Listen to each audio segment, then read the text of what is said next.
Hello there and welcome to the Sleepy Alchemist. Tonight, we are wandering into a tale set in the drafty stone corridors of a medieval palace, the kind of place where every creak of the floorboards sounds like it's up to no good. You'll hear the crackle of torches along the wall, smell the faint smoke of last night's hearth, and maybe, if you lean in close enough, catch the metallic scent of something that shouldn't be there at all. A single gold coin rests on the palace steps, still warm as though it has just been minted, yet no hand placed it there. You probably want to know who's been leaving it, but that answer is going to take us a while, and it won't come without a few unsettling detours. So, before you get comfortable, take a moment to like the video and subscribe, but only if you genuinely enjoy what I do here. I'd love to know where you're listening from, and what time it is for you right now. Drop it in the comments so we can see just how far this little candlelight gathering reaches. Now dim the lights, maybe turn on a fan for that soft background hum, and let's ease into tonight's journey together. It was the third night of the harvest moon when the palace guards spotted it for the first time. A single coin lying neatly on the topmost step of the marble staircase, catching the torchlight in a way that almost looked intentional. The guard captain, a superstitious man from the western provinces where folks still put iron nails above their doorframes to ward off mischief, picked it up between thumb and forefinger, warm, unnervingly so, gold, pure as anything he had seen in his years, stamped with a crest that matched no kingdom's seal. By the time the coin was brought to the king, it had cooled but not lost its strange charm. King Aldrin, a man who prided himself on knowing the provenance of every jewel in his treasury, rolled it between his fingers and felt a small pulse in his palm, as if the metal had a heartbeat. Historians still argue whether kings of that age were more collectors than rulers, but Aldrin's eyes betrayed the truth. Here was something rare enough to ignore the practicalities of statecraft. That evening, as the palace's ancient bronze bells rang out the hour, Aldrin instructed the guard to keep the coin in his private chamber. He tucked it into a small oak chest lined with red velvet, where it lay beside a handful of keepsakes, an ivory comb, a carved wooden horse, and a scrap of parchment from his boyhood tutor. The coin looked out of place, like a guest who had arrived at the wrong banquet yet decided to stay. By morning, gossip had seeped into the kitchen and barracks. Palace servants passed whispered accounts while kneading bread and polishing armor. Some said the coin had been left by a traveling merchant who feared to hand it over in daylight. Others muttered about bargains, though anyone caught speaking of such things too loudly risked a day in the stocks. In a quiet moment, Aldrin summoned his alchemist, Master Calum, to the solar. The alchemist was not merely a man of potions and powders, but of history. He had a mind like the shelves of his own workshop, overstuffed, dusty, but containing a few dangerous truths. He examined the coin under a lens ground from Venetian glass, muttering to himself about the texture, the weight, and the peculiar heat it seemed to retain. He pointed out the crest, a sunburst surrounded by serpentine knots, and noted that such designs were popular in coastal kingdoms during the late 9th century, a time when the Norse had begun trading silver and gold for spices and silk. Yet he also admitted, with a rare furrow in his brow, that this crest did not match any he knew. The king listened, nodding slowly, filing away each fragment of information like a squirrel burying nuts it fully intends to dig up later. He told Calum to keep watch for anything else like it, and more importantly, not to mention the coin beyond the palace walls. That night, after a banquet in honor of a visiting duke, Aldrin found himself restless. The harp music lingered in his mind, but so did the coin's faint heartbeat. Slipping from the royal apartments in a fur-lined robe, he walked alone to the marble steps, each footfall echoing against the cold stone courtyard. There, exactly where the first had been, lay a second coin. It was identical, same crest, same warmth, same unsettling suggestion of life beneath its surface. Aldrin's breath clouded in the night air, and for the briefest moment he imagined he heard something. A low, almost human sigh carried on the breeze. He glanced around. The courtyard was empty, the guards stationed far enough away to notice nothing. He bent, picked up the coin, and slipped it into the deep pocket of his robe. He did not return to bed immediately. Instead, he walked the silent halls, listening to the faint crackle of the torches, thinking of the ways gold could bind a man, not with chains but with questions. Somewhere in the back of his mind, A thought formed, half dream, half desire, that perhaps these coins were not simply appearing for him to find, but were seeking him out. The following day, Master Caleb noted the king's distracted manner during council. When asked about a pending border treaty, Aldrin gave only a vague response, his gaze fixed on some distant point beyond the chamber's tapestries. Caleb, though loyal, was not blind. He made a mental note that whatever the king had begun to chase might soon begin chasing him in return. That evening's supper was a muted affair. Rain pattered against the windows of the great hall, a steady, ancient rhythm like the turning of an unseen clock. Aldrin excused himself early and made his way again to the steps. And yes, another coin. By now he did not even pause to marvel. He took it with the brisk efficiency of a man collecting taxes, tucking it away and retreating before anyone noticed. But later, in his chamber, he laid all 3 coins on the table. The candlelight slid over their surfaces, the crest seeming almost to shift under the flicker. He reached out to touch one, feeling the now familiar warmth, and for a moment his mind drifted into a place not entirely his own, half memory, half whispered promise. Somewhere deep below the palace something ancient stirred, though it was far too early for anyone above to sense it. Coins, after all, have their own ways of marking time. By the 4th night, even the guards began to exchange uneasy glances when the king made his slow, deliberate way to the palace steps. Rain had cleared from the cobbles, leaving the air sharp with the scent of wet stone. Torches hissed softly in their brackets, throwing light that seemed to shy away from the very top step. There it was again, a 4th coin, identical in every way to the first 3. The guards pretended not to notice the king's quiet smile as he bent to collect it. Aldrin had stopped pretending it was a coincidence. In the still hours before dawn, he would lay the coins in a row on his desk and study them. They were slightly convex, and if you held them to your ear, not touching, mind you, just close enough, you could almost swear you heard a whisper like a voice speaking from far underground. He never mentioned this to Caleb or the Queen. Some curiosities are best kept for one's own private amusement, or so he told himself. That same evening, he woke in the middle of the night, not from a noise but from the absence of it. The palace had a natural soundtrack, wind through high windows, the occasional rattle of shutters, the distant creak of wood settling into itself. But now there was a silence that pressed against the ears.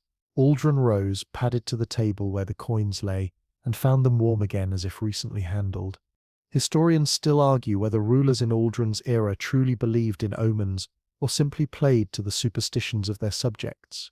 Yet here was a king who found himself believing in something he could not name. He imagined each coin as a messenger, an emissary from a realm just out of sight, and it thrilled him. The next morning, the whispers became more distinct. They weren't clear words, more like syllables shaping themselves in his head, the way you might recall the rhythm of a song you can't quite place. And oddly enough, when he passed the treasury during a routine inspection, the same rhythm seemed to hum in the air, resonating faintly against the walls. Master Caleb noticed the change. While the alchemist was no stranger to the eccentricities of monarchs, one of Aldrin's predecessors had kept a pet falcon in the throne room. This was different. The king's eyes seemed to have a brightness in them, a restless gleam that ignored mundane matters like grain shortages and tax ledgers. Caleb's own research, poring through brittle scrolls and notes from travelling scholars, turned up a peculiar fact in the year 876. There had been reports in a distant coastal city of coins that speak to the blood of kings. The city itself had long since been swallowed by the sea. Whether this was mere poetic flourish or a true record, scholars remained divided. The court, meanwhile, buzzed with quieter rumours. One maid swore she'd seen the king speaking to an empty table. A page claimed he had overheard laughter in the royal study when the king was alone. These stories travelled fast, but the king either did not notice or did not care. Then came the night when the whispers followed him into his dreams. He stood in a vast hall lit by no candles, where the floor beneath him seemed to shimmer like molten gold. Shapes moved in the distance, tall, slow, deliberate, and each footstep they took rang like the toll of a bell. A voice, deep and patient, spoke a single phrase that dissolved into a language he didn't know. When he woke, his mouth was dry, and the taste of metal lingered on his tongue. He tried to brush it off the next day, immersing himself in meetings. But even while hearing a petition about repairing a collapsed bridge, he found himself fingering the coin in his pocket, tracing the sunburst crest until the petitioner's voice became a dull hum in the background. The obsession wasn't growing, it had already taken root. Calum, concerned, arranged for an experiment. Late that afternoon, without telling the king, he borrowed one of the coins from the desk and placed it in a vessel of cool water. The water warmed noticeably within minutes, enough to send a curl of steam into the air. Stranger still, the vessel itself vibrated faintly, as though the coin resented its temporary bath. Calum replaced it before Aldrin noticed, but the alchemist's mind was already churning with possibilities. That night, as the palace's bells marked the hour before midnight, Aldrin walked to the steps once more. The air was still, though a faint rustle could be heard somewhere high above, like wings passing over the moon. There it was, the fifth coin, waiting in the exact same place. He reached for it, but this time, as his fingers closed, he thought he felt another set of fingers withdraw, as if handing it to him. He looked around sharply. No one, only the empty courtyard, the hush of the stones, and that faint, impossible warmth seeping into his palm. When he returned to his chamber, the coins seemed brighter than usual under candlelight. He arranged them in a perfect circle, an idle experiment. The moment he completed the ring, the whispers swelled in his head, no longer faint but urgent, like the sea rushing into a narrow cave. His heart thudded in time with them. The king leaned back in his chair, eyes half closed, and let the sound carry him somewhere deep, a place where gold gleamed not as treasure, but as a signal, a calling card for something that had been waiting far longer than he could imagine. Master Calum received the sixth coin in the calm, dust-silvered light of his workshop, the place where the palace's air grew thick with lavender smoke and iron filings and the sweeter breath of beeswax polish. He had the manner of a man forever outnumbered by glassware, and the patience of someone who has watched liquids move through coils and think that is conversation. He set the coin on a slab of polished slate, the touchstone that had tested tributes and bribes and wedding gifts for 3 reigns, and he let the room settle around it. The windows were narrow slits with mica panes, the benches crowded with alembics and retorts, and in the corner a brazier kept coals at a steady whispering glow. The coin gave off that soft warmth the guard captain disliked, and Calum did the thing good.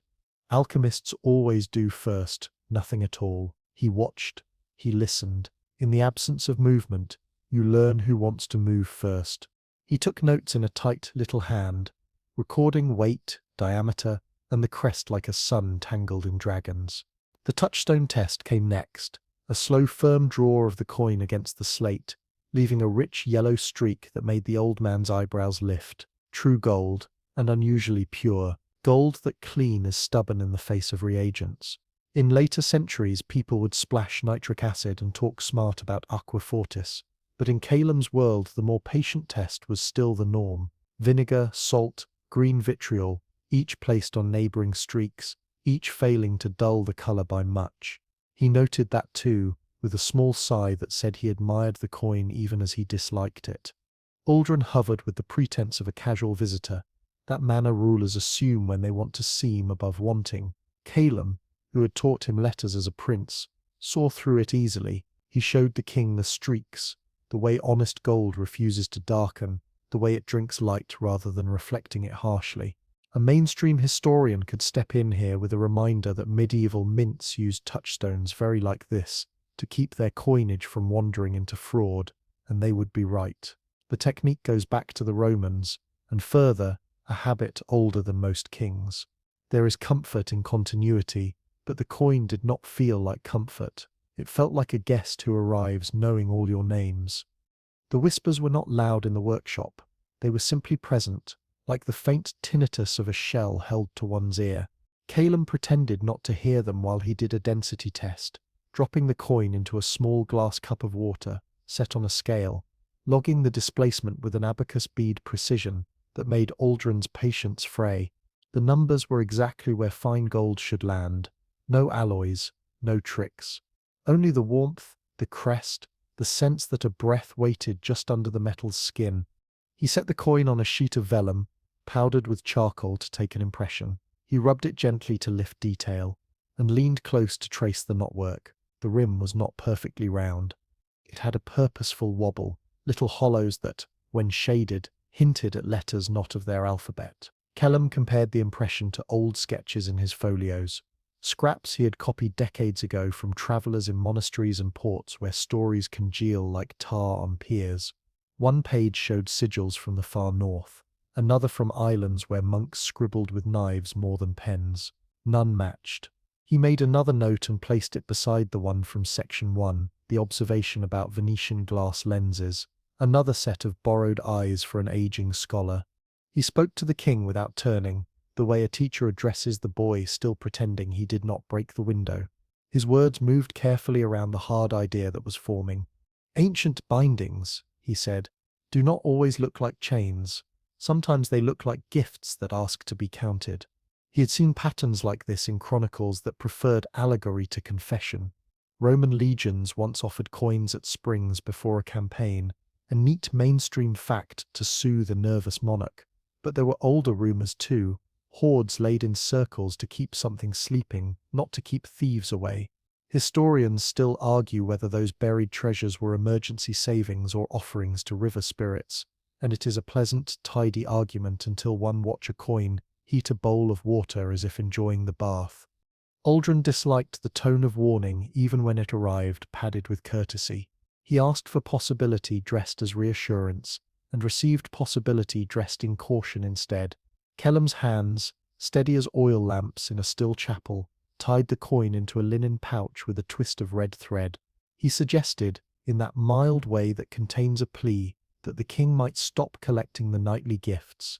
He sketched a theoretical experiment with a line of chalk on the bench, a line of coins that remains unclosed, rings bind, gaps breathe. If the king insisted on keeping them, then keep them apart, keep them from becoming a circle that invites a reply. He told a fringe tidbit to lighten the mood, because even in serious rooms men share small absurdities to prove they are still men. He mentioned that in ancient Egypt, people tried crocodile dung mixtures as sunscreen and contraceptive both, a reminder that not every odd substance deserves reverence. Gold could be as foolish a trap as dung if one gave it the wrong job. The king almost smiled, and then did not. Remember that crocodile dung sunscreen, Calum said gently. In other words, the next time a shiny miracle offers to do two things at once. To demonstrate his point about bindings, Calum lit a pinch of frankincense and moved the smoking grains in a lazy circle over the coin's pouch. The smoke climbed and thinned, then curled back toward the pouch in a narrow thread, as if drawn by a draught. He showed the king where the smoke hesitated and where it gathered. Not proof, not the kind of evidence you can nail to a door, but a behavioral hint, the sort of thing practitioners trust the way sailors trust the color of waves. The old man's voice softened. There are things that like circles and things that wake when counted. Outside, the bells tolled the hour, and the king felt that now familiar urge like an itch beneath the ribs. The steps called to him, the workshop's warmth, and the alchemist's care suddenly struck him as slow, almost indulgent, when somewhere outside a coin was cooling on stone and waiting to be warmed by his hand. He said he would consider the counsel. He meant he would nod at it while walking his own path. It is hard to argue with an appetite once it has learned your name. Calum was not finished. He pulled out a thin codex bound in fish skin, a sailor's odd keepsake, and showed Aldrin a tale from a drowned city, the one his earlier research had mentioned, a place that traded amber and iron for the kind of story that outlives trade routes. The codex spoke, in the hazy way of such texts, about guardians that sleep beneath thrones, about royal lines tied to under-earth bargains the way vines tie to stone. He did not claim it was true. He only set it near the truth until the two warmed each other. Even now, scholars debate whether such guardian myths arose to explain unexplained tremors or to warn rulers against avarice. It is a toss of the coin which origin you prefer. He offered a practical curb to obsession, because practical is sometimes the only spell that works. The coins should be stored apart, not in a vault where they could laugh together in the dark. Each in a separate box, each box in a different room, no counting allowed, no forming circles. no whispering over them, as if they were children to be soothed. He offered to keep one in his workshop with its beeswax and herbs, to see if distance thinned the voices. He even tied that red thread as a charm, a simple apotropaic gesture that a peasant grandmother would recognize. In medieval houses, unseen shoes were buried in walls for luck. In palaces it is red thread and careful silence. The king agreed with his mouth and disagreed with his eyes. He took the pouch, thanked the alchemist in the manner of a ruler, who still loves the old man who taught him to read, and he left.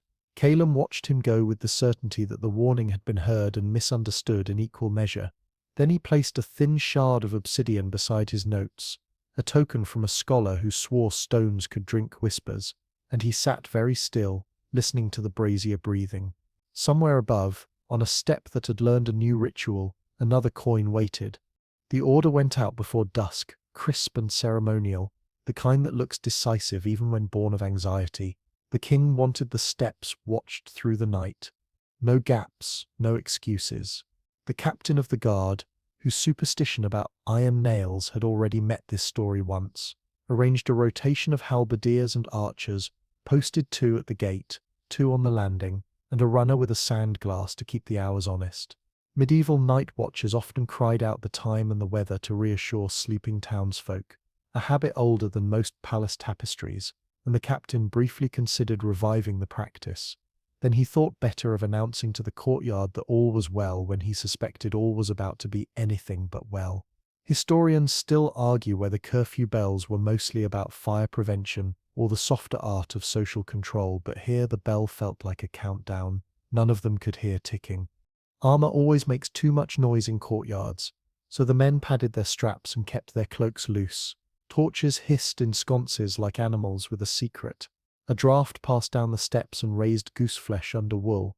On a bad night, a guard might admit he wished for a scrap of old lady charm in his pocket, a red thread like Calum's, a hagstone with a hole clean through.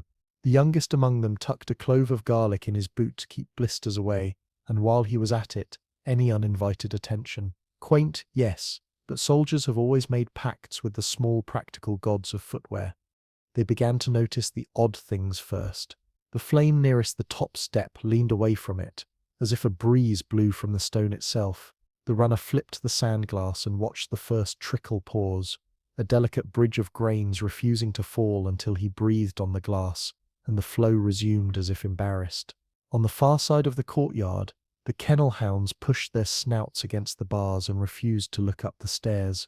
One dog whimpered without shame and flattened his ears, as if the air crackled with thunder. The captain called a quiet halt. 4 men stood in a rough square around the place where the coin always appeared. They didn't lower their gaze right away. It felt like staring into a private room. When one finally looked, nothing glittered there, only clean stone scrubbed earlier by a maid whose belief in soap rivaled her belief in saints. The captain settled onto his heels and pretended he could be patient. A sound came that was not a sound. Later, each man would describe it differently. The beginning of a bell, a breath inside a shell, a kettle almost singing but not quite. It was a low pressure in the inner ear that made them swallow. The torch leaned farther away. The stone at the top step darkened, not damp exactly, but as if heat gathered beneath it. When the first glint arrived, it did not fall from above. It rose like a bubble through water slowed to the pace of a held breath. The coin surfaced from the step, a shimmer thickening into a circle that lay itself gently on the world it had chosen. No one moved. The coin was warm, of course it was. Warmth had become the new normal, but it radiated in a pulse that matched the men's heartbeats, and that synchronicity felt intimate in a way none of them liked. The captain told himself, silently, that metal does not breathe. Then he remembered Calum's remark about gifts that bind when counted, and he resolved to count nothing aloud tonight. The runner crouched to measure, because procedure comforts a mind that lacks answers. The coin was the same diameter as the last, the same crest peering from the light like a familiar face seen across water. The whispering began, not so much in their ears as in the space behind their eyes, syllables arranging themselves like stepping stones in a stream, almost a path, never a sentence. An archer muttered a prayer without moving his lips. The youngest guard shifted his weight and felt the garlic clove bite his heel. he kept it there. He would rather limp than take it out. The captain gestured to the scribe, a stooped man with ink-blackened fingers and the resigned bravery of clerks everywhere. The scribe leaned in with a piece of charcoal to sketch the crest. He paused when he noticed the faintest rippling to the coin's edge. Those purposeful wobbles Calum had traced on vellum, the hollows that winked like half-lettering. He drew them with care because drawing is a form of listening. The charcoal snapped. He took that as a personal slight and sharpened a new piece with his teeth. Across the yard, a moth made its ill-fated approach to the torch, wheel of wings briefly stamping the stone with a sunburst shadow before fire took it away.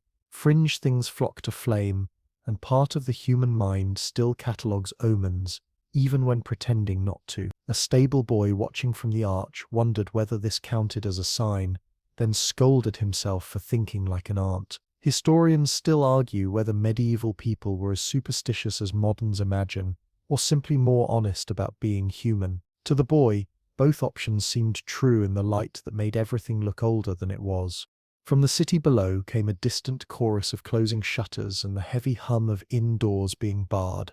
The smell that rose to the landing was not cooking or smoke but brine, as if the sea had climbed the river to taste the night. That made little sense.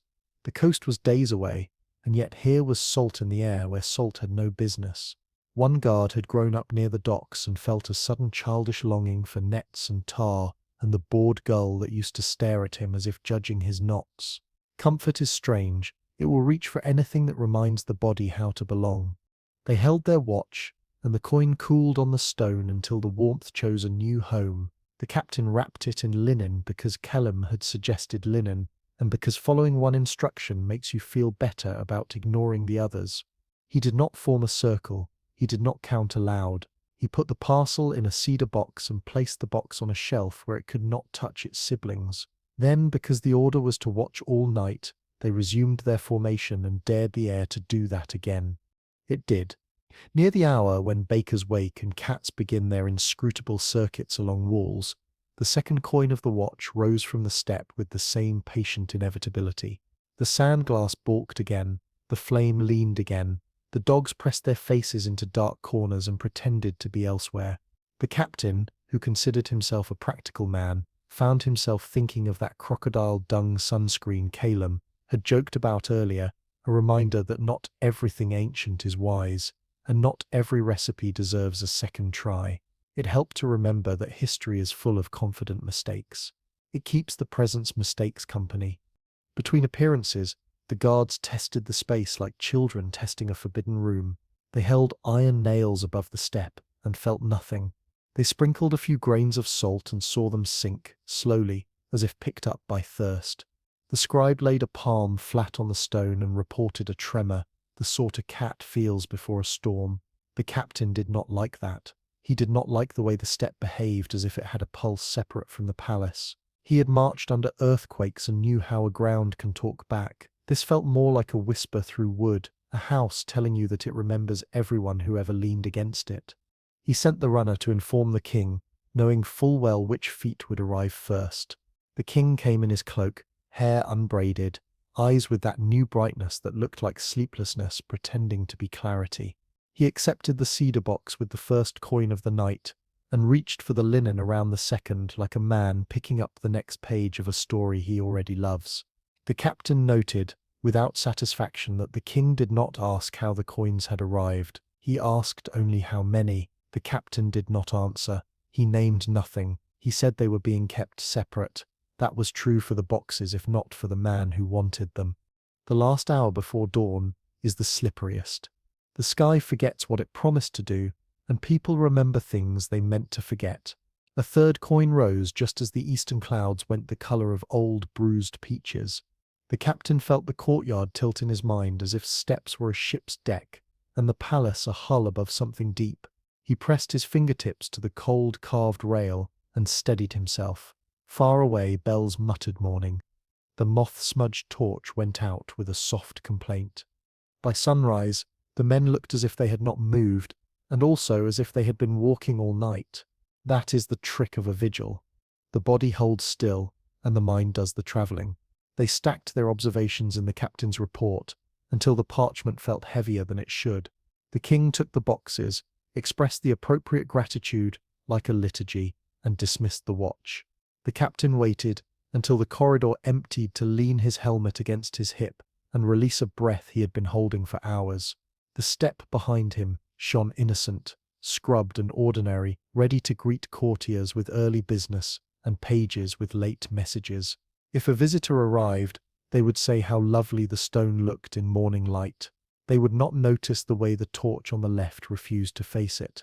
They would not smell the sea. They would not know the sand glass had hesitated 3 times, and they would not hear, from the deep place under every built thing, the long patient exhale of something remembering a promise. The ledger began as a comfort, and very quickly became a shrine. The king called for vellum from the chancery, and chose a quill that laid a line as smooth as river water. He sat in the solar where morning light arrived like a soft hand on the shoulder, and he opened the book with a reverence he would never have used on a tax roll. The first page was dated in a tidy, courtly script.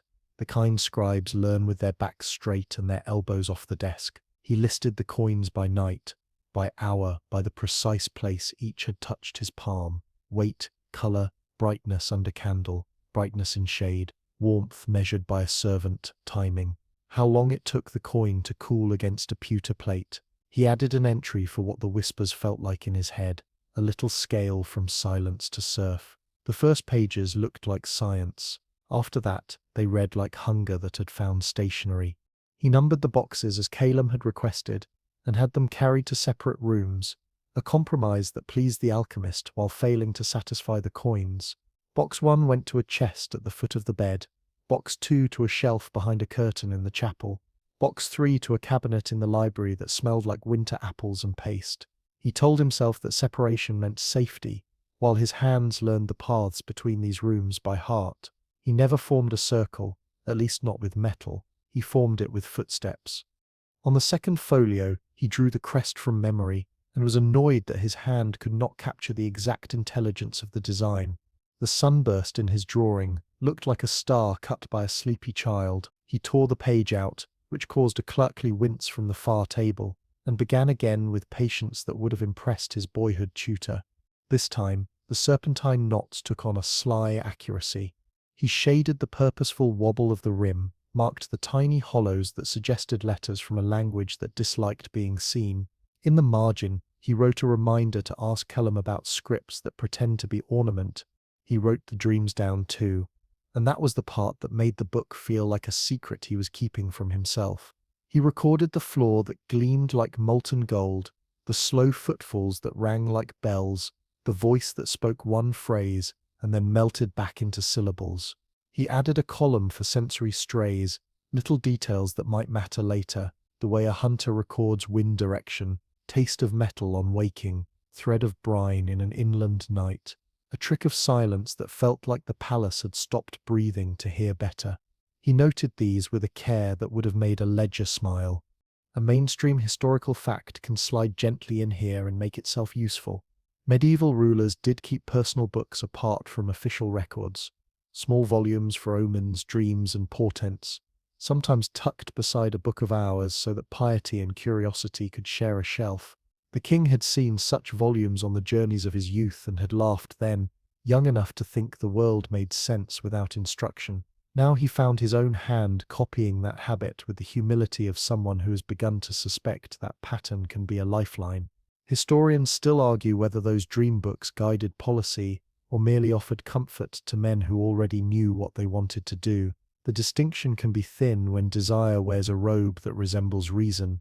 He added a table where he could compare nights with coins and nights without. There were very few without. He made a habit of writing the hour of arrival and the hour the warmth faded. He discovered that touch revived the heat, as if the gold preferred company. He timed this too, setting a sand glass and noting how long the pulse returned after each contact. The sand, of course, balked sometimes, bridging itself as it had during the watch. He found that if he breathed on the glass, the flow resumed, and he wrote that down with a faint smile at the intimacy of such a trick. There were practical notes between the rapturous ones, because even obsession can tidy the room before making a mess. He tested storage. Cedar box with linen, Oak box with wool, a silver dish beneath a coin for 1 hour. He observed that the silver tarnished overnight without contact, an old household fact bending toward a new riddle. He recorded the placement of each box and any change in the way prayers felt in the chapel. The priest reported that the air near the curtain seemed intent, as if listening. The priest did not like that. The entry sits on the page like a smudge. The king practiced the tone of a patient man while his margins filled with notes that showed otherwise. He added little drawings of the step in profile and little arrows to mark where the coins surfaced, as if the stone were a lake and he a geographer mapping spring. He listed who had been present each night and who had not, inventing correlations where none likely existed, the way a mind does when it wants to pretend the world can be domesticated. He listed the kennel hounds and noted which one had whined without shame. He named that dog in the ledger, a kindness that hinted at a crack in the wall the coins were building. He tucked in a fringe tidbit one afternoon when the sun found the page and made the ink look gentle. He wrote that in some monasteries, scribes had been known to chew the ends of quills to soften them, and that one such scribe swore that fennel seeds made the mind sharper and the script straighter. He added that people once used stale urine to set dyes in cloth, not because he needed the process, but because remembering absurd craft secrets kept him from believing that the coins were the only marvels in the world. A callback to giddy recipes steadied him. If crocodile dung can be sunscreen, then gold can be more than one thing at once. As day followed night, followed day, he noticed the whispers in the passages between rooms, a soft cadence that matched his stride. He wrote that too. He began to schedule his walks so that each box received a visit at a different hour, a pattern that eventually lost the title of precaution and won the title of ritual. The ledger, at first, tracked facts. It now tracked liturgy. He scribbled questions for Calum wherever they occurred. Could stone emit warmth upward without a source? Could a rim be designed to catch a voice?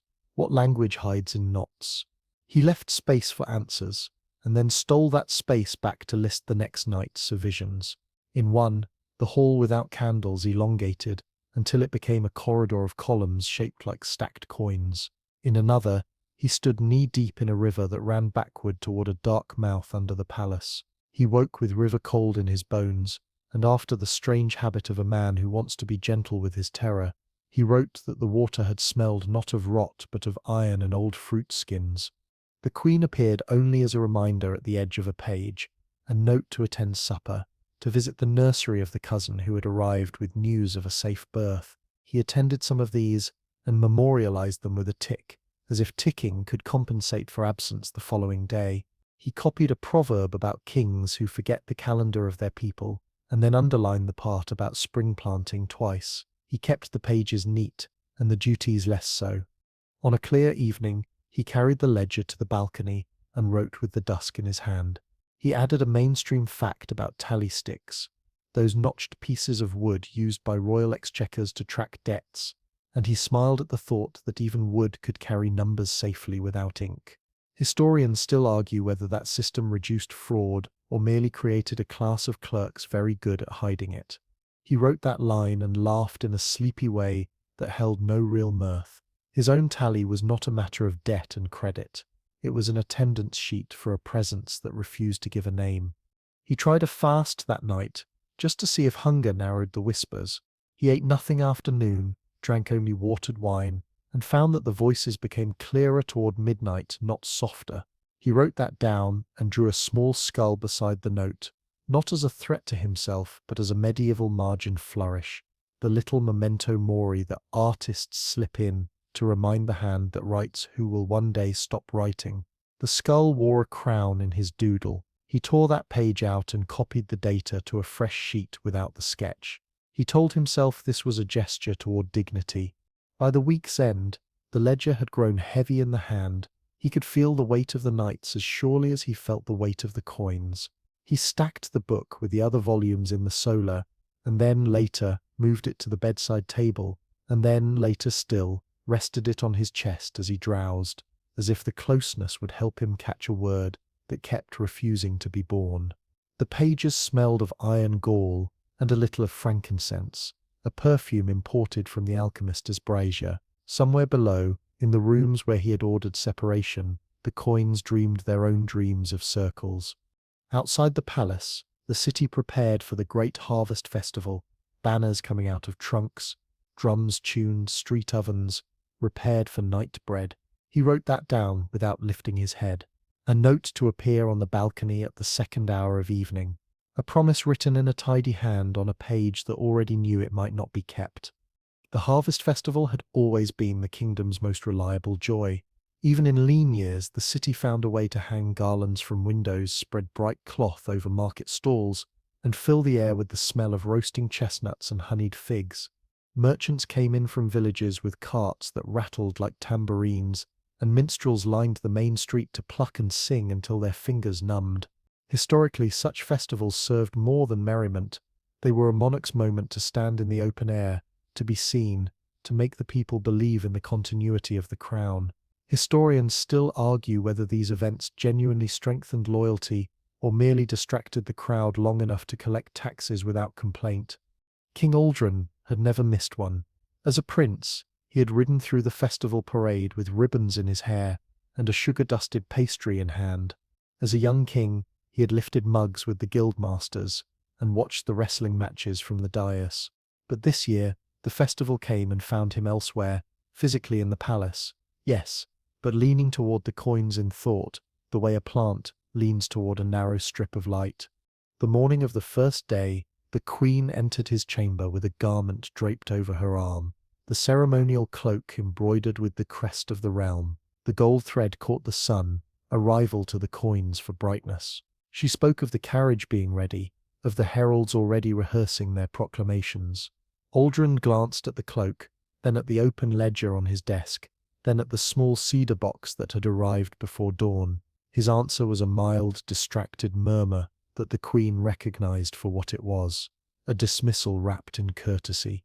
Down in the streets, the drums began their steady heartbeat. The banners snapped in the breeze, and the bakers carried trays of festival bread, each loaf scored with the sunburst pattern that was supposed to honor the harvest god. From the balcony, these could be seen as bursts of light across the crowd. From the king's study, they were invisible. Master Calum attended in the king's stead, though it was not his place. He stood among the guildmasters, feeling the eyes of citizens slide past him in mild disappointment, before returning to the wrestlers and the jugglers. The alchemist had a mind for ritual, and he knew the absence of a ruler from such a gathering was a silent kind of statement. Fringe belief in some towns held that if the king missed the harvest parade, the fields would yield only weeds the following year. Calum didn't put stock in that, but he knew the human fondness for connecting misfortune to whatever absence could be blamed. In the solar, Aldrin sat at his desk with the cloak folded on a chair beside him, its weightless invitation ignored. The coin from that morning lay in his palm, warm, pulsing faintly.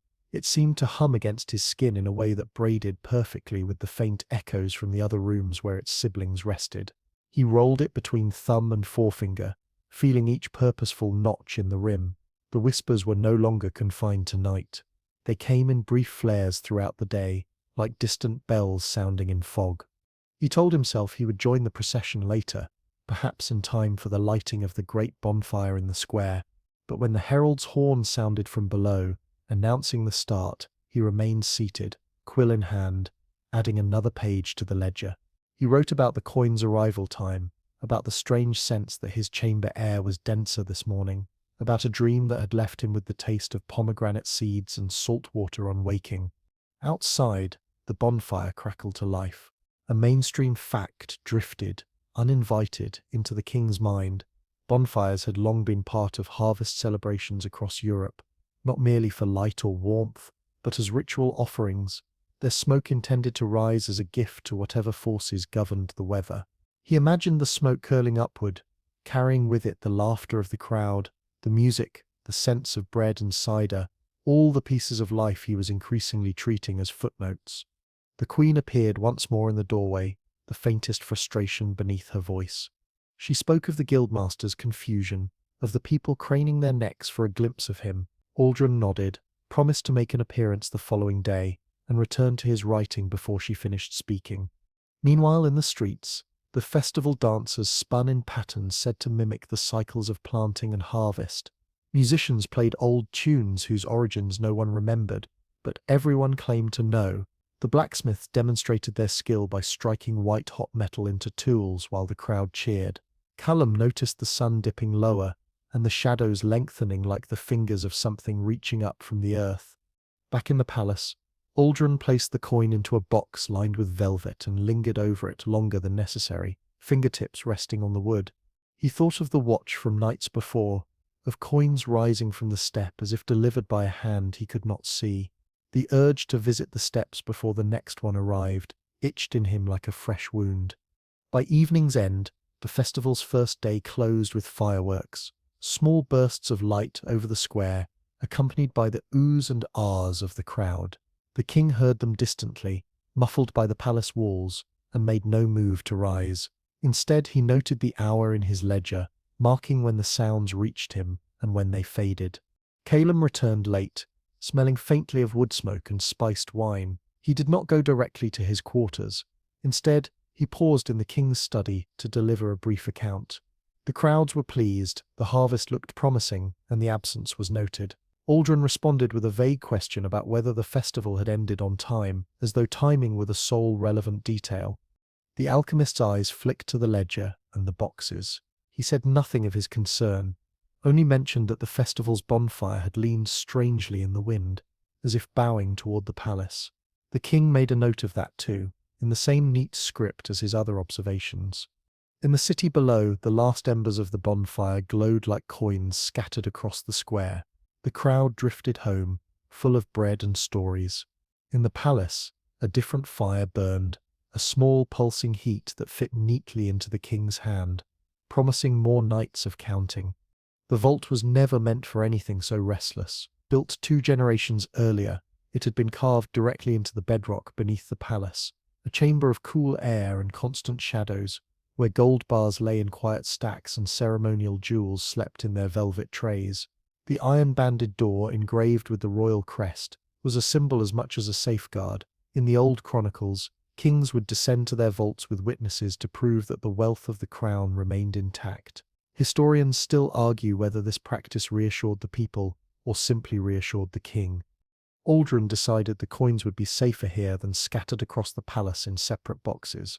This, he told himself, was not defiance of Calum's warning, merely a sensible consolidation. After all, the vault was lined with cedar chests and guarded day and night by men whose loyalty had been tested in battle. If there was any place immune to whatever curious charm the coins possessed, surely it was the vault. The transfer began discreetly. One by one, the boxes came down the spiral stone stairs, carried by footmen who were instructed not to linger. Aldrin followed on the final trip, holding the most recent coin himself, the warmth seeping through the linen, as though eager to join its kind. Inside the vault, the air smelled faintly of oil and iron, the scent of locks and lanterns. He placed each box on a broad oak table in the center of the room, aligning them into 2 neat rows. The coins did not rattle or hum aloud, yet Aldrin felt a shift in the air, as if the room had taken a long, slow breath in. He dismissed the guards and stood alone with the collection. Lifting the lids, he set each coin directly onto the table. Gold met gold in silent reunion, and the warmth increased until it felt like standing beside a banked fire. The surface of the table took on a subtle sheen, as though the grain of the wood had been polished from within. He resisted the urge to arrange them in a circle, recalling Calum's warning, but he could not help aligning them into a loose arc, close enough to suggest shape, far enough to claim innocence. He recorded the placement in his ledger, and noted the way the light from the lantern seemed to bend toward the gold. Medieval vaults often doubled as archives for important charters, and Aldrin's was no exception. In a corner cabinet, scrolls rested in pigeonholes, some of them centuries old. One bore a map of the palace's foundations, annotated by masons long dead. He unrolled it absently, letting his eyes trace the lines beneath the throne room. There, marked faintly in a mason's hand, was a set of narrow chambers, labeled only with a symbol he did not recognize. He made a mental note to show this to Calum later. Days passed, and the vault became his second study. He spent hours there under the watch of lantern flame, writing notes and listening to the coins without quite admitting that he was listening. The whispers, once intermittent, now came as a constant murmur, like water trickling over smooth stones. Occasionally a phrase would almost take shape before dissolving again into sound. The first strange occurrence happened on the third day. A guard reported that when he entered to check the lanterns, the air in the vault felt heavier, as though it resisted movement. His torch guttered low, only to flare back to life when he stepped outside. Aldrin tested this himself and found the same effect, though he said nothing to the guard.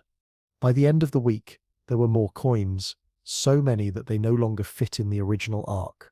He began stacking them in twos, then in threes. The warmth of the piles was greater than that of any single coin, and once, when his fingers brushed the topmost one, he felt a faint vibration run up his arm. He wrote it down with the detachment of a man describing weather, though his pulse had quickened at the touch. A fringe tidbit came to mind from his readings in certain ports of the Mediterranean. Merchants once kept small piles of smooth stones in their storerooms, believing they drew prosperity. The stones were sometimes warmed by the hearth before being placed back in their piles, as if to remind them of their purpose. Aldrin wondered if those stones had ever whispered to anyone. The Queen visited him once in the vault, her gown sweeping the cold floor. She looked at the growing hoard with a mixture of awe and unease. Her voice was soft when she asked whether it was wise to keep them together. Aldrin gave her the same measured answer he had given Calum. Separation had been tried. Now it was time to see what unity revealed. She touched his sleeve and reminded him of the council meeting awaiting him above. He nodded, promised to follow, and remained below until the lantern burned low. It was on the 12th day that Aldrin noticed the first impossible change. Coins that he had not yet placed in the vault now appeared among the piles. He checked the ledger, entries for coins still in their original boxes, and confirmed the locks on the doors, yet here they were, lying innocently among their brethren, as though they had always been there.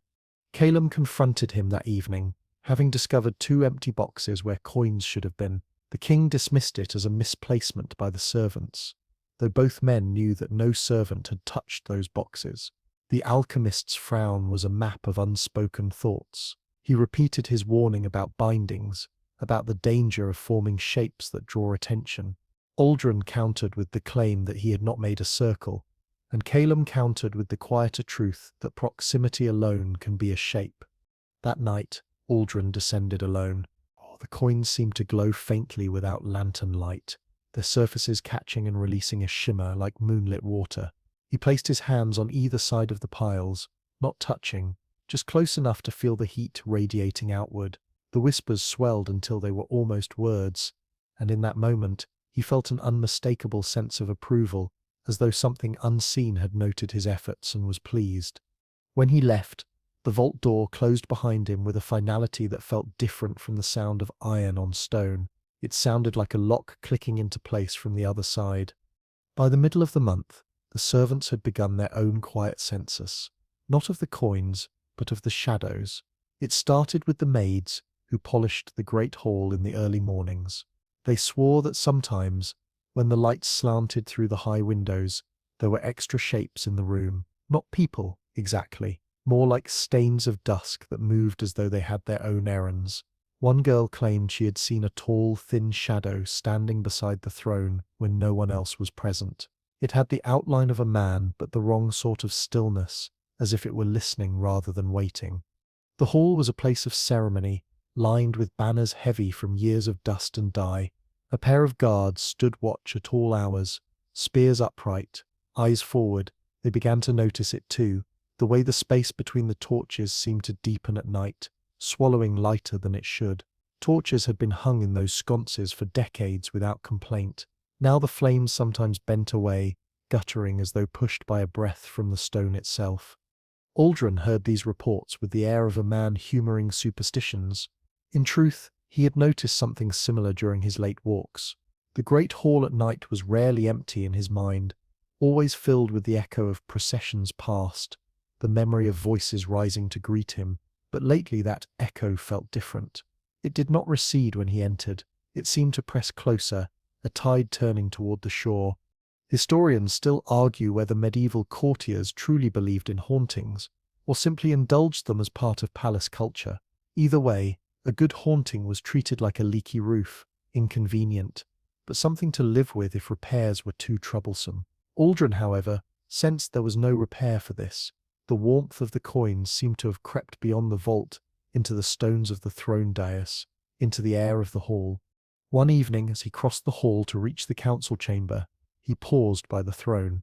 The moonlight streaming through the high glass painted the marble steps in silver, but the base of the throne seemed almost golden, a faint shimmer like heat above a road in summer. He brushed his hand along the armrest and felt, unmistakably, the same pulse he felt in the coins. That night, he sat alone in the hall, long after the torches had burned down. The moon moved across the floor like a clock hand, shadows lengthening and shrinking in rhythm. Twice, he thought, he saw movement in the corner of his vision, a ripple in the darkness by the columns gone when he turned his head. At one point, the shadow seemed to stretch toward him, thinning into a narrow line across the floor, and for a moment he fancied it pointed toward the vault door below. The servants had their own ways of managing unease. One sprinkled salt discreetly along the baseboards near the throne, another hung a sprig of dried rosemary behind a tapestry. A stable boy who had to cross the hall after sundown began carrying a small iron nail in his pocket, a trick his grandmother swore would make any spirit lose interest. Fringe beliefs like these had outlived dynasties, travelling quietly through kitchens and stables while kings came and went. Calum noticed the changes as well, though he framed them in the language of architecture. He spoke of drafts behaving strangely, of echoes that didn't match the shape of the room. He pointed out faint cracks along the dais, fine as hair, as if the marble had flexed. Aldrin listened without comment, though privately he recalled the map he had unrolled in the vault, the narrow chambers marked beneath this very spot. One night, passing through on his way to the vault, Aldrin found the hall darker than usual. 2 torches had gone out without reason, their neighbours burning low.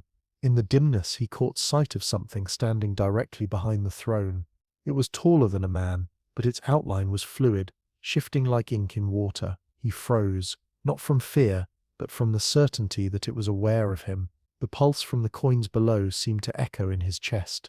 When he blinked, it was gone. Only the banners swayed faintly, though there was no wind. He told no one, not Calum, not the Queen. Instead, he ordered that the hall be kept lit through the night, a luxury usually reserved for high feast days. This was explained to the staff as a royal preference for light, nothing more. But the guards noticed that the king now lingered near the throne more often, standing as if listening for something beneath the murmur of the flames. A mainstream fact might have comforted him, had he chosen to hear it in many medieval halls. Constant light was considered a deterrent to thieves and to the wandering dead alike. It was a practice tied to belief as much as to practicality, but this light felt less like a shield and more like an invitation. As the weeks passed, the sightings multiplied. A maid, dusting the banners, swore she felt someone pass behind her, though she was alone.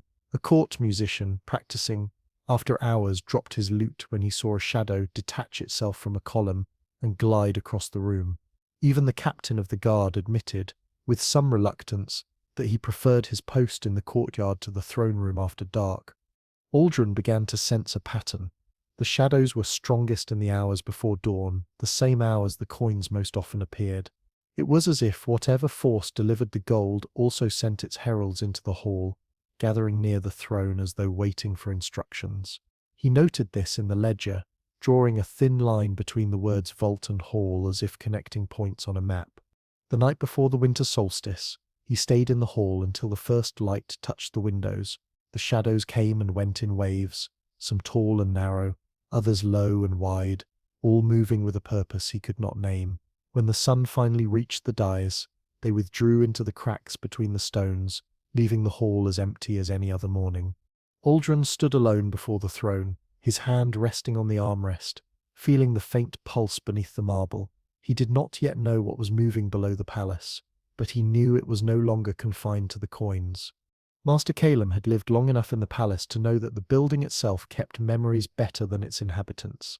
Stones remember weight, mortar remembers breath.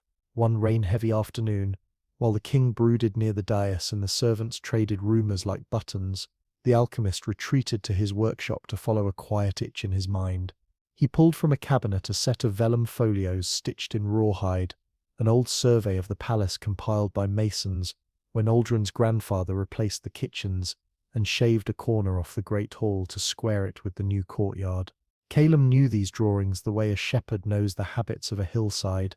He spread them across his bench, weighted the corners with mortars and jars, and let his eye drift down to the cross-sections. No one bothered to read once the plaster dried and the last scaffold went away.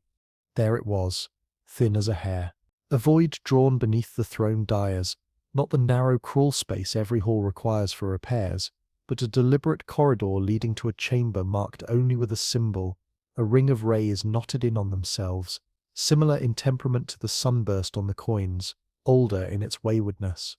The penciled note beside it said simply that the old arch had been found and sealed for safety, and there was a date no one called by its saints anymore. Galen felt a small wince of recognition. He had seen that mark once before, years ago, when a kitchen renovation discovered a brick curve behind a wire rack and a foreman, with a sensible fear of collapses plastered over it, rather than ask questions that make projects late.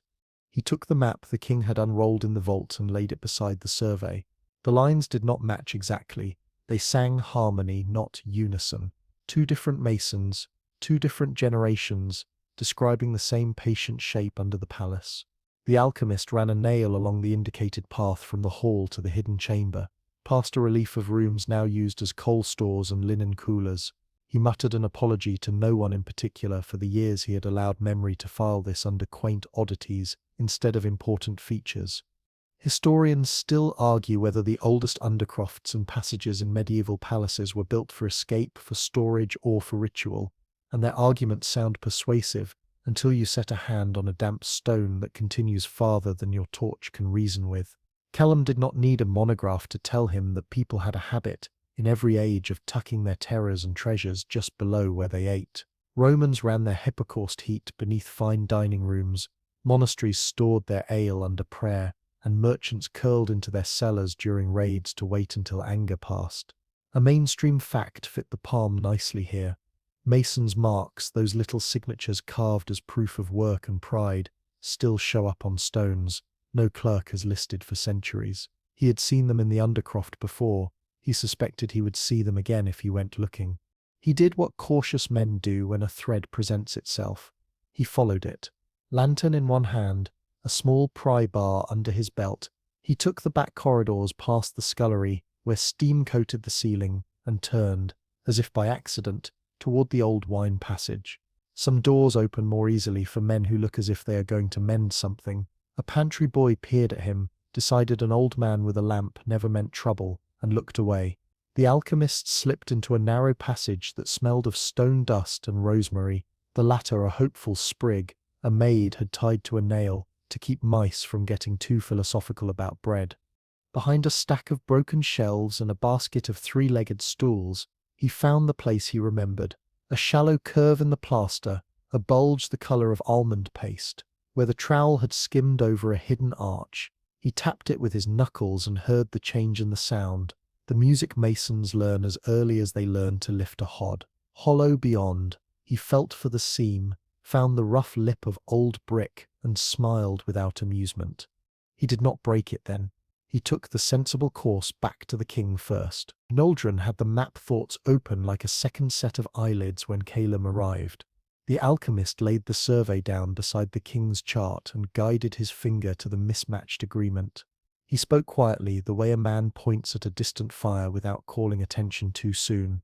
"There is a sealed passage beneath the throne," he explained. "Older than the plaster that hid it, older perhaps than this wing of the palace. It leads toward a chamber where someone once marked a knot of rays as if to warn or welcome." The king's face changed by degrees. Obsession makes quick work of conclusions, but the alchemist's gravity kept the moment from becoming a sprint. Aldrin traced the line and considered the shadows in the great hall that had been gathering like old debts. He thought of the warmth he had felt through marble, and the way last night's torch refused to face the dais. He did not laugh. He did not call it a cellar story. The air in the room had the thickness of decisions aging. A fringe tidbit arrived politely at the edge of Calem's mouth as he considered how to describe what sealing and unsealing can do to a house. In some villages, he said, the beekeepers still tell the hives when a death or a birth occurs, a custom that assumes even small communities under your roof deserve news. Telling the bees keeps honey sweet and stings few. Forget to tell them, and the hive sours. He had always liked that practice for its tenderness toward things that hum. He liked it now for the way it aligned with coins that murmured and stones that listened. A palace is another sort of hive. The news had not been told to what lived underneath, and the honey had turned odd. They went together to the hidden arch, because every ritual benefits from witnesses. The queen heard they had vanished into the service corridors and chose to ignore the impulse to follow. Even loyalty has to pick its rooms. In the narrow passage, the lantern made a timid sun of its own. The plaster at the bulge had dried hard as burnt bread. Calem chipped away at it gently, mindful of collapse. The king took a turn, his strength more than symbolic, and the old curve revealed itself.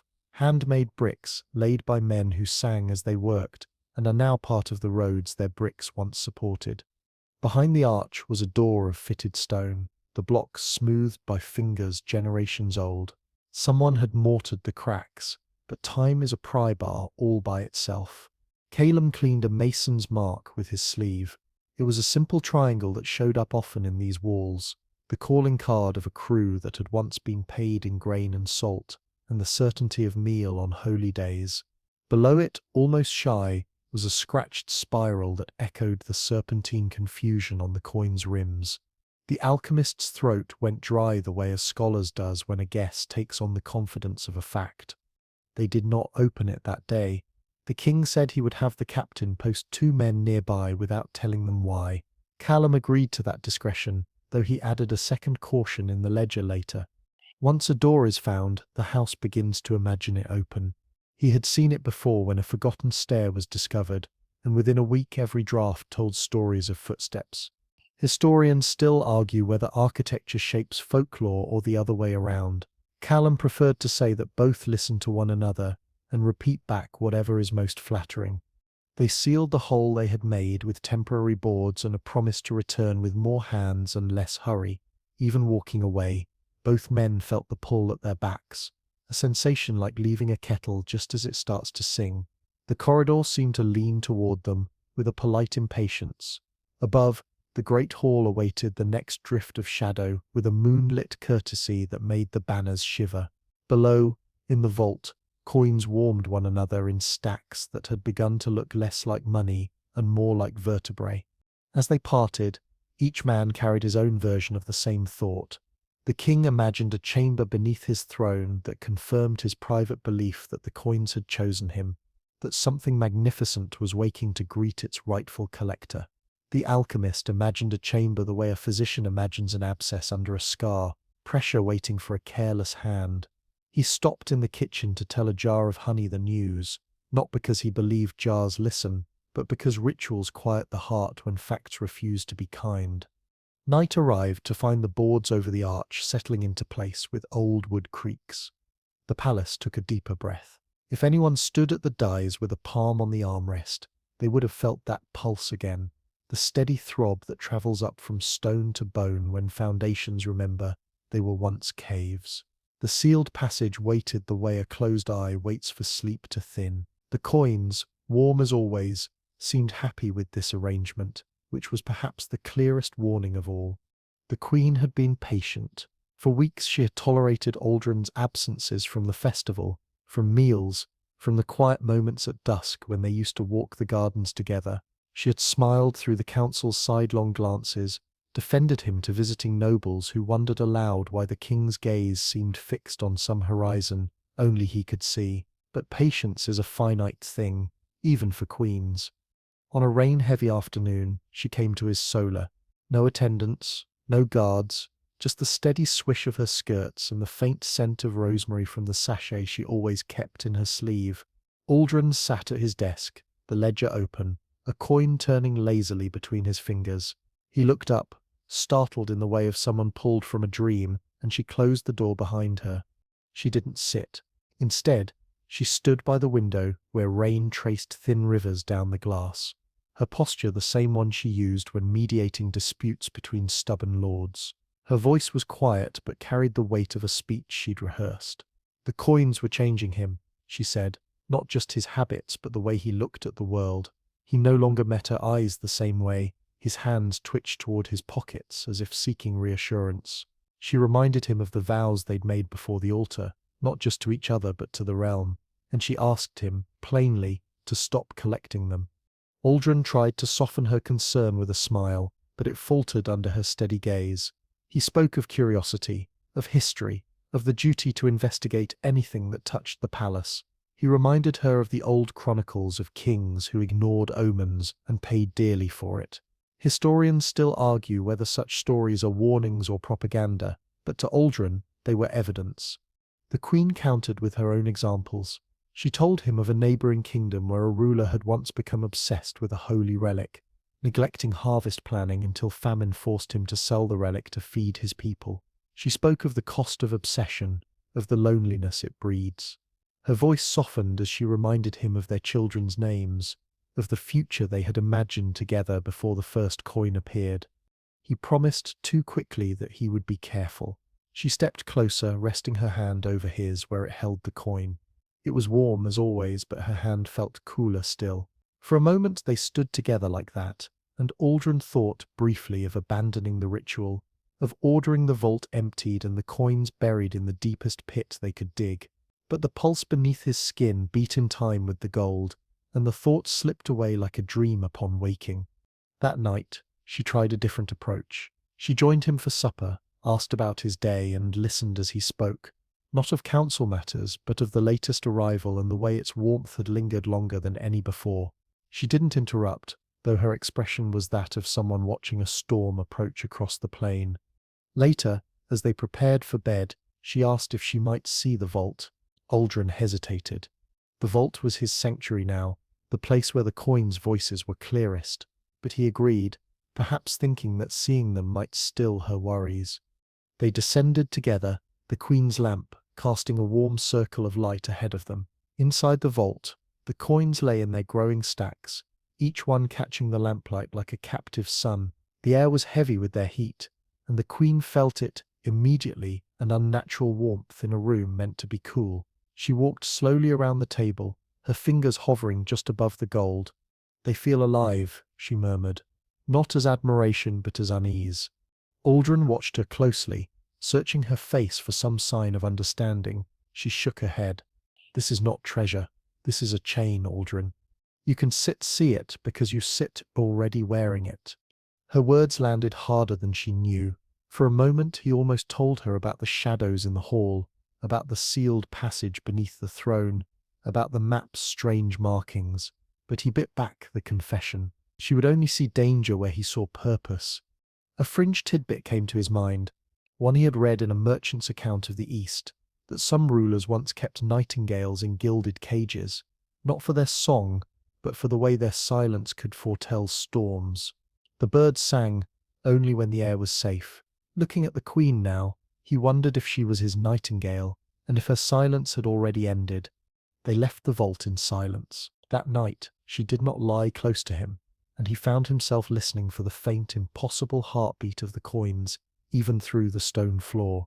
The next morning she tried one final time. She found him in the great hall, standing before the throne with his hand resting on the armrest. The light from the high windows made the marble gleam, but to her eyes the shimmer seemed wrong, too warm, too alive. She touched his shoulder and said, "If you love me, you'll stop." Aldrin turned to her, the words on his tongue as easy as breathing. "I do love you." But he could not make the rest of the sentence, could not say he would stop, because even as he looked at her, he felt the faint call from the vault below. She left him there, her footsteps echoing down the corridor. That evening when the coin appeared on the palace steps, Aldrin was already waiting. The night failed to perform its trick. The steps were scrubbed, the torches trimmed, the runner's sandglass tapped so often the glass wore a fog where his thumb kept pleading with time, and yet the topmost stair stayed bare. The guards held their practice square around nothing at all. The captain kept his face still, but the youngest among them felt his garlic hard against his heel, and wished he had packed 2 cloves. In the kennel, even the bold dog, the one who had whined without shame, fell fully silent, as if listening for a bell that never rang. Aldrin had arrived early, cloak pulled close, hands empty on purpose to prove he was not a supplicant to his own appetite. He watched the stone the way a sailor watches a horizon, certain a mast will resolve from haze. The hour bent past midnight. The torch nearest the top step did not lean away. The sand in the glass did not hesitate in its descent. The staircase, generous in other nights, now looked like any flight of stone that ever led nowhere special. Historians still argue whether absence has more power in medieval chronicles than presence. Monks loved a miracle, but they also loved a day when nothing happened, seeing quiet as proof that prayer works. This absence, however, did not soothe.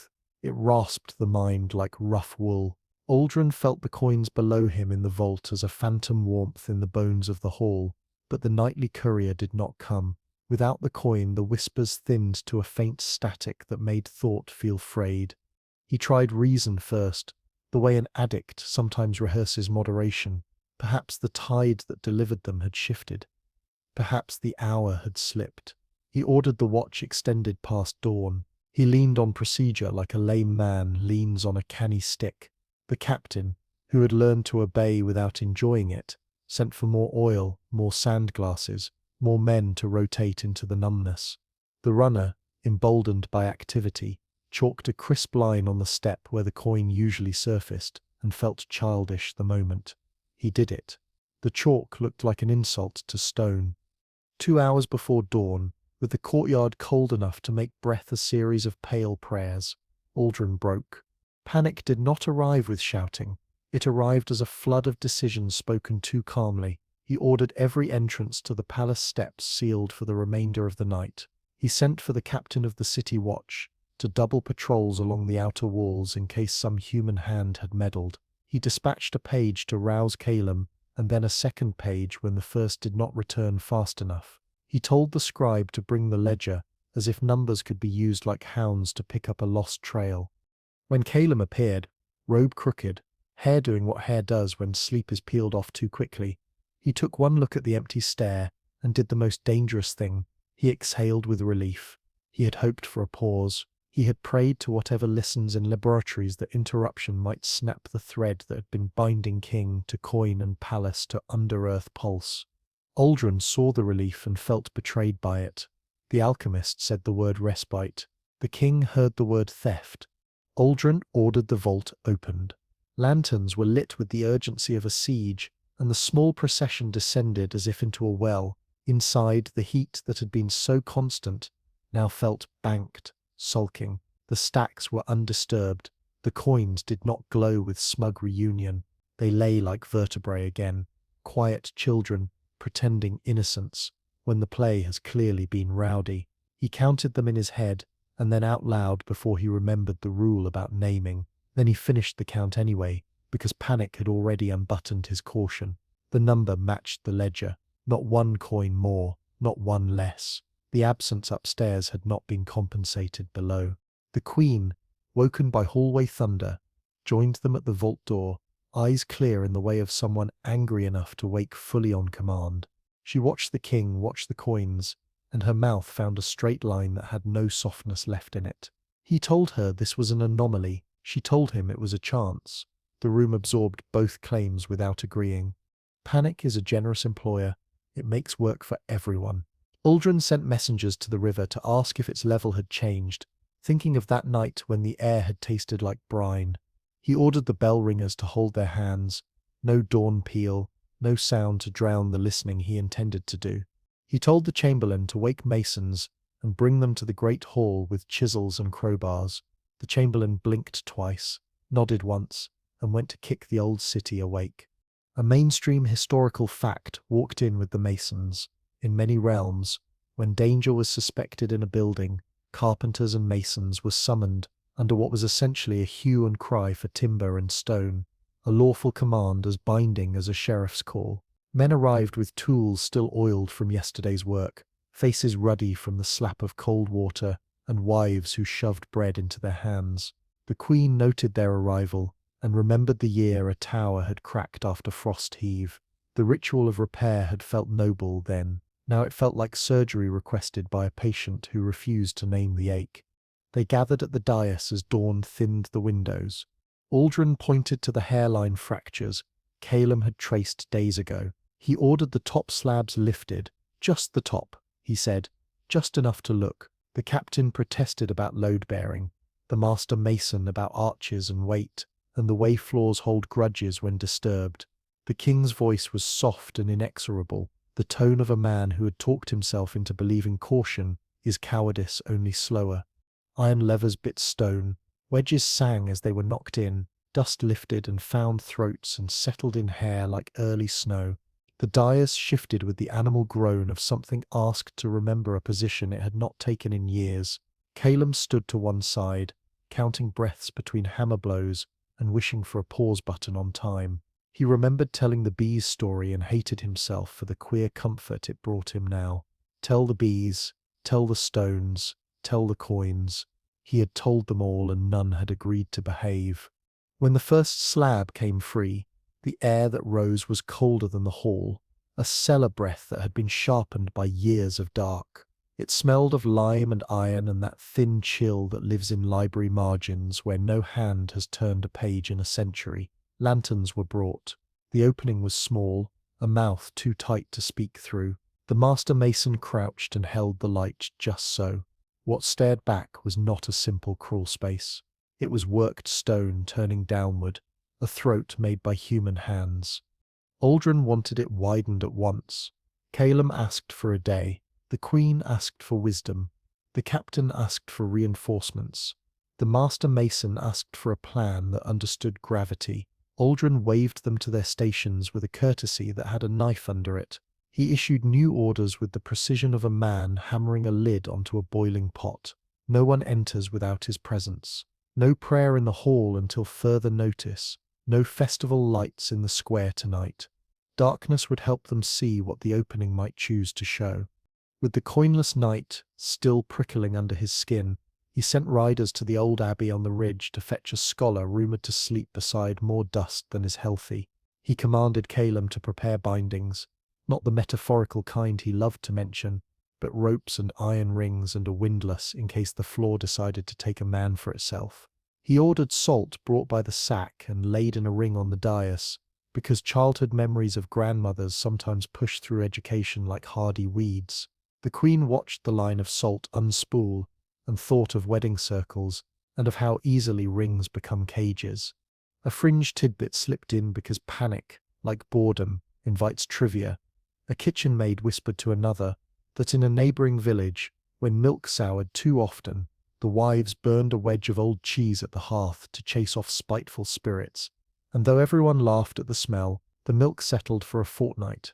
The maid suggested, not entirely in jest, that perhaps they should burn cheese on the dais. The suggestion made its way by the sly river of servants' humour to the captain, who grunted it away, and then a moment later imagined himself making Calum sniff a smoky rind to distract the king. Laughter, even small and mean, gives a corridor a little oxygen. Morning finally claimed the windows, and the absence hardened into a fact the way cooling lead hardens into type. No coin had come. The chalk line on the stair remained an insult. Aldrin stood at the new mouth in the throne's floor and felt the vault's coins humming distantly like beehives in winter. He told himself the pause was an escalation, a test, an invitation to answer. He felt the logic like a push between his shoulders. Historians still argue whether this was the hinge on which the story turns, the moment when a king could have sealed a hole and dismissed a fascination as a season's folly. The argument is a mercy. It imagines there was still a door he could have closed. Aldrin raised his hand and told the masons to widen the opening. Outside, the festival scaffolds creaked in a wind no one was listening to, and the river, asked for news by yawning riders, rolled on with its old opinion that stone belongs to water eventually. The palace began another day under orders that sounded like clarity and smelled like fear. The widening of the opening took the better part of the morning, a slow, teeth-grinding process of levering stone from stone, without shattering the carved marble that made the dais a king's seat. Dust drifted down in lazy veils, clinging to the banners until their colours dulled, and the whole hall smelled of lime and iron nails. Each time a slab shifted, the cold exhalation from below poured over the workers, carrying a scent that made the hair rise on forearms, dry earth, old oil, and something faintly metallic, like coins that had been kept in a mouth too long. By noon, the gap was wide enough for a man to stand at its edge and peer down. Lanterns were lowered into the opening, the light trembling on the rope as though reluctant to go. It fell on worked stone, tight stairs spiraling down in a steep throat. The walls bore carvings so worn they looked more like muscle under skin than ornament, but the pattern was still there, rays knotted into each other, the same geometry pressed into every coin. Aldrin recognized it immediately, and the recognition moved through him like heat through wax. The master mason traced a hand over one of the carvings, and found the grooves unexpectedly warm, as if the stone itself remembered sunlight. He withdrew his hand quickly, muttering that warmth like that had no business in an underground stair. Historians still argue whether medieval builders carved symbolic designs to honor patrons, mark sacred sites, or simply to display skill. But this was no mason's flourish. This was a message repeated in gold upstairs and in stone below, an insistence on being seen. Aldrin leaned over the opening, gripping the edge with both hands. The air rising from below pressed against his face in slow rhythmic waves. Almost like breathing, the lantern light caught flecks of something embedded in the stone, perhaps mica, perhaps gold, and they winked back up at him like tiny knowing eyes. Callum, standing just behind, cleared his throat and reminded him that breathing in dust from the deep earth was a fine way to court lung fever. The king ignored him. They rigged a pulley above the opening and lowered a weighted basket to gauge the depth. After 25 feet, the rope slackened onto solid ground. The weight came back dusted with fine powder that clung to skin like ground bone. The queen, who had joined them silently halfway through the work, watched this with narrowed eyes. "There's a reason they sealed it," she said. No one answered. Aldrin ordered Calum to prepare an entry. Nothing elaborate, just torches, ropes, and a pair of men he trusted from the guard. The alchemist argued for caution, for a night to consider what they might wake. He cited the sealed arches in other old fortresses, some deliberately forgotten because the passages led to places better left alone. Fringe tales spoke of kings who dug into the roots of their keeps, only to find wells that whispered back, or chambers where light behaved as if it were alive. But Aldrin's jaw was set, and he said what all stubborn rulers say when the itch of the unknown has taken hold: "I will see it for myself." The first foot onto the stair was his. The stone steps were narrow, worn into slight dips at their centers by feet that must have passed centuries ago. Each carried the faint warmth of the carvings along the wall. The spiral bent tightly, the light from above fading too quickly, until the only illumination came from the torches that hissed in their sconces. The sound in that stairwell was strange, not the echo of stone, but a muffled quality, as if the walls were swallowing noise instead of returning it. At the bottom, the stair opened into a small antechamber. The ceiling was low enough to make the tallest guard duck. On the far wall, an archway led into darkness. Above it, carved deeper than the rest, was the full crest from the coins, each ray sharp, each knot precise. Aldrin reached out and touched it, feeling again that uncanny warmth seep into his fingertips. Past the arch was a corridor, the floor set with large flagstones. In the torchlight, faint seams between the stones seemed to shimmer, as though they were not gaps at all but channels. Callum crouched to examine them, and found a residue that glimmered faintly, metallic and soft under his finger. "Gold dust," he murmured, not in admiration but in concern. They followed the corridor until it opened into a chamber that made each of them slow their steps. The walls here were lined with alcoves, and in each alcove sat a stone plinth. Most were empty, but on 3 of them rested objects: a shallow bronze bowl, a carved wooden coffer bound in tarnished silver, and on the 3rd a single gold coin the size of a man's palm. This coin was not warm, it was hot, the air above it rippling like heat over a forge. Aldrin stepped toward it before Calum could speak. The heat was intense, but he didn't flinch. He reached out, and as his hand closed around the coin, the chamber seemed to exhale. The torches flared brighter, the gold dust in the seams lifted in a faint swirl, and somewhere far above, in the vault, the coins he had gathered began to warm all at once. The queen took a half-step back toward the corridor, her gaze darting to the walls as if expecting them to move. "This is what they sealed," she said again, and her voice had the edge of certainty this time. Aldrin slipped the coin into his cloak. It was heavier than it should have been, or perhaps it only felt that way because it seemed to pull at him, to lean him subtly toward the direction of the throne above. He told the guards to take the other objects as well. Every fragment was evidence, he said. When they climbed back into the hall, dust clinging to their boots and the torch smoke still in their hair, the light from the high windows felt wrong, as if the day outside had been holding its breath. Aldrin looked toward the vault door and smiled faintly, the way a man does when a pattern he suspected finally reveals its missing piece. Historians still argue whether this descent was the true beginning of the end. The ledger records it simply as coin from beneath throne, larger than others, heat constant, vault coins responsive. No mention of the gold dust, the exhalation, or the way the queen did not speak to him again until nightfall. The first tremor arrived with the nonchalance of a cat stepping onto a sleeping chest. Just before dawn, when the corridors are mostly occupied by drafts and the occasional conspiratorial mouse, the palace shifted. It was not the dramatic lurch of an earthquake that sends pewter singing off shelves. It was subtler, a breath beneath the stones, a sigh exhaled through every lintel and beam, banners barely stirred, dust nodded from the highest rafters. Down in the vault, the coins tightened their warmth from a pleasant glow into something closer to fever. Aldrin woke at once, the way a rider wakes when a horse changes gait on loose gravel.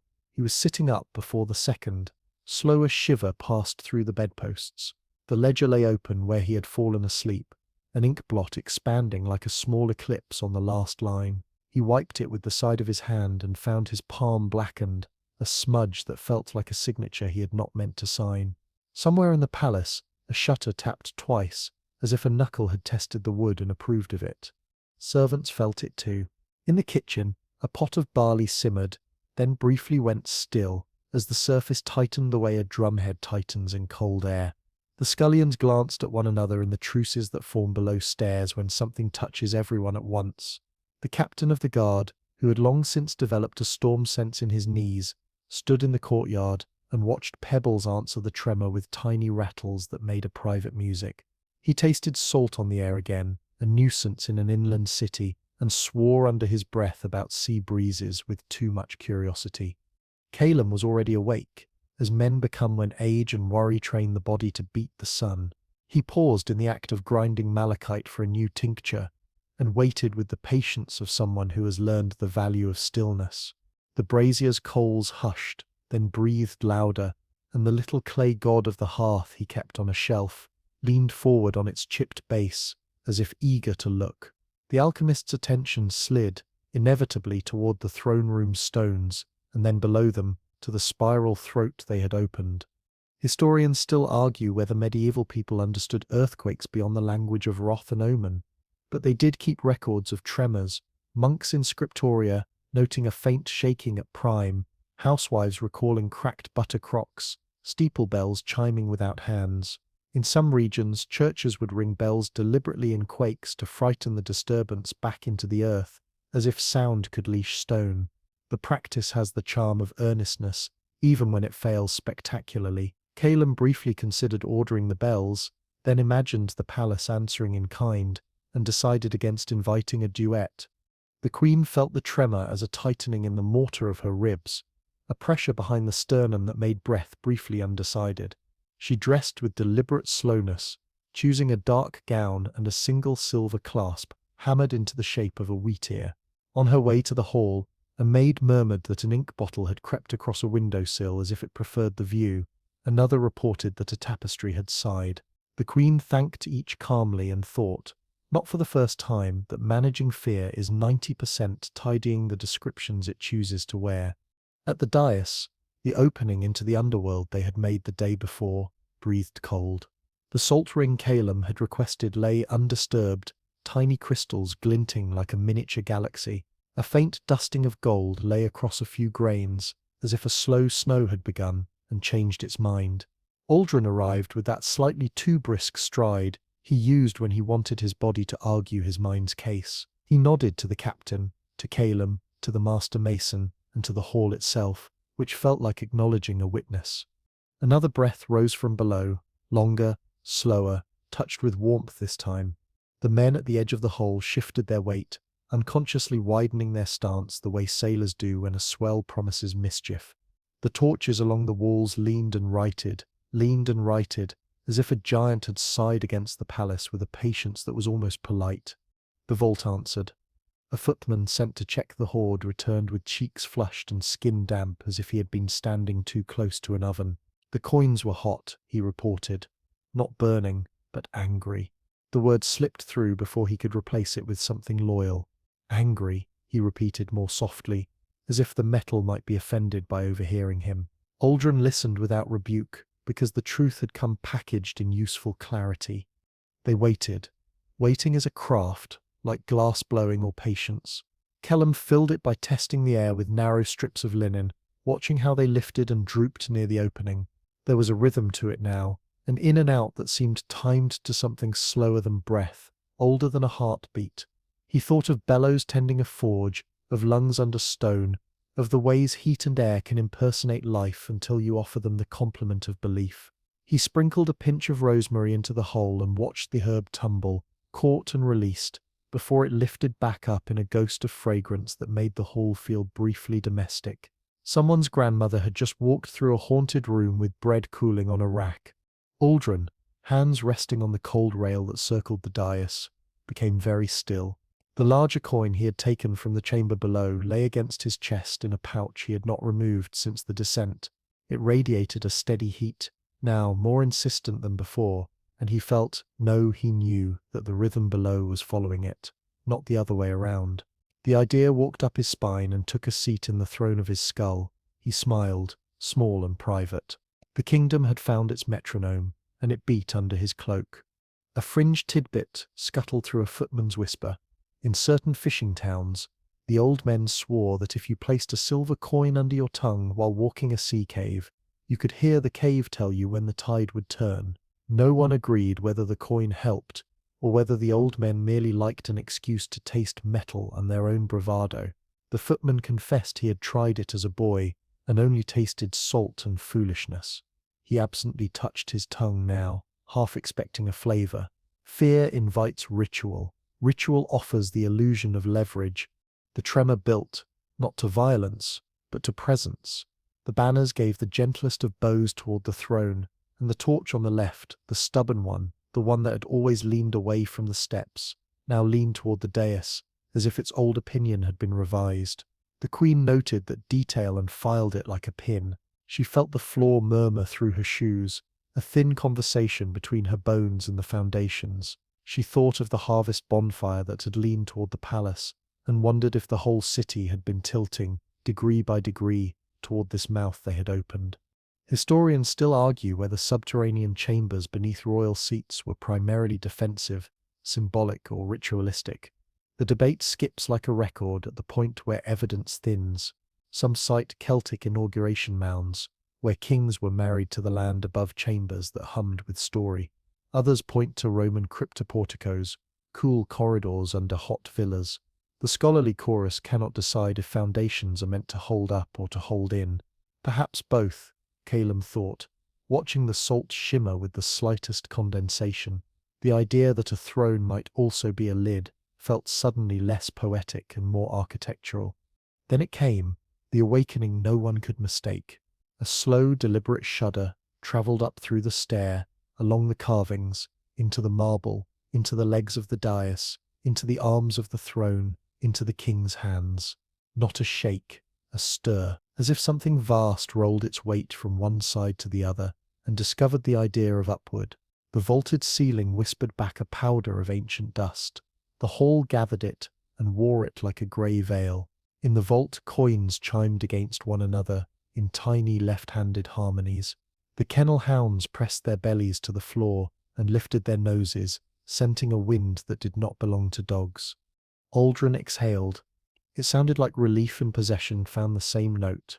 He rested one palm on the throne's arm and one on the salt ring's rail. The heat from the pouch on his chest deepened until it seared memory as much as skin. He imagined opening the pouch and placing that larger coin at the center of the dais. He imagined the rhythm below aligning perfectly, the way musicians finally find a common tempo. The thought tasted like iron and pomegranate seeds again. He did not move. Not yet. It is a talent of obsession to make restraint feel like strategy. Calum stepped nearer, placing his body at an angle that made interruption look like collaboration. He spoke softly, the way you speak to a feverish child. He acknowledged what they all felt. He suggested without bargaining that they seal the opening for the day and watch whether the rhythm subsided on its own. Patterns, he said, require patience to read. The Queen added her silence to his request, the kind of silence that stares like a clean blade. The captain added a practical grumble about structural strain and the labourers whose wages did not include contact with unclassified breathing. The king nodded, which was not the same as agreeing, and everyone knew it. He ordered planks placed over the hole, weighted with stone, the salt circle left intact atop the board, like a wedding ring balanced on a closed palm. The opening dimmed. The hall exhaled in relief or disappointment. It was impossible to tell which. The tremor eased, not gone, but tamed into a purr that travelled the length of corridors and found a home in the vault like a cat discovering an old warm chair. In the quiet that followed, small things recovered their courage. A page coughed. A moth reconsidered a torch.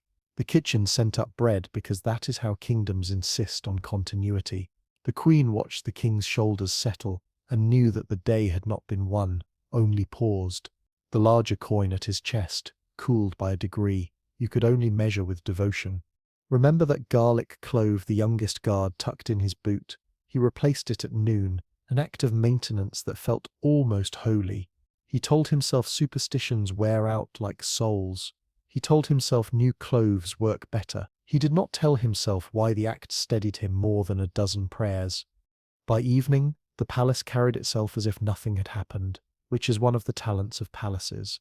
Yet under the flagged floors, the stair waited, its carvings warm to the touch, if you dared put your hand to them.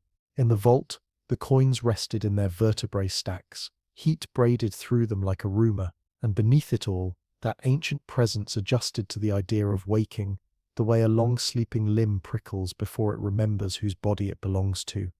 The scholar arrived at sundown, hunched in the saddle like a bundle of rags that had grown a pair of sharp eyes. His mule was dust-caked and patient in the way only mules and old archivists can be.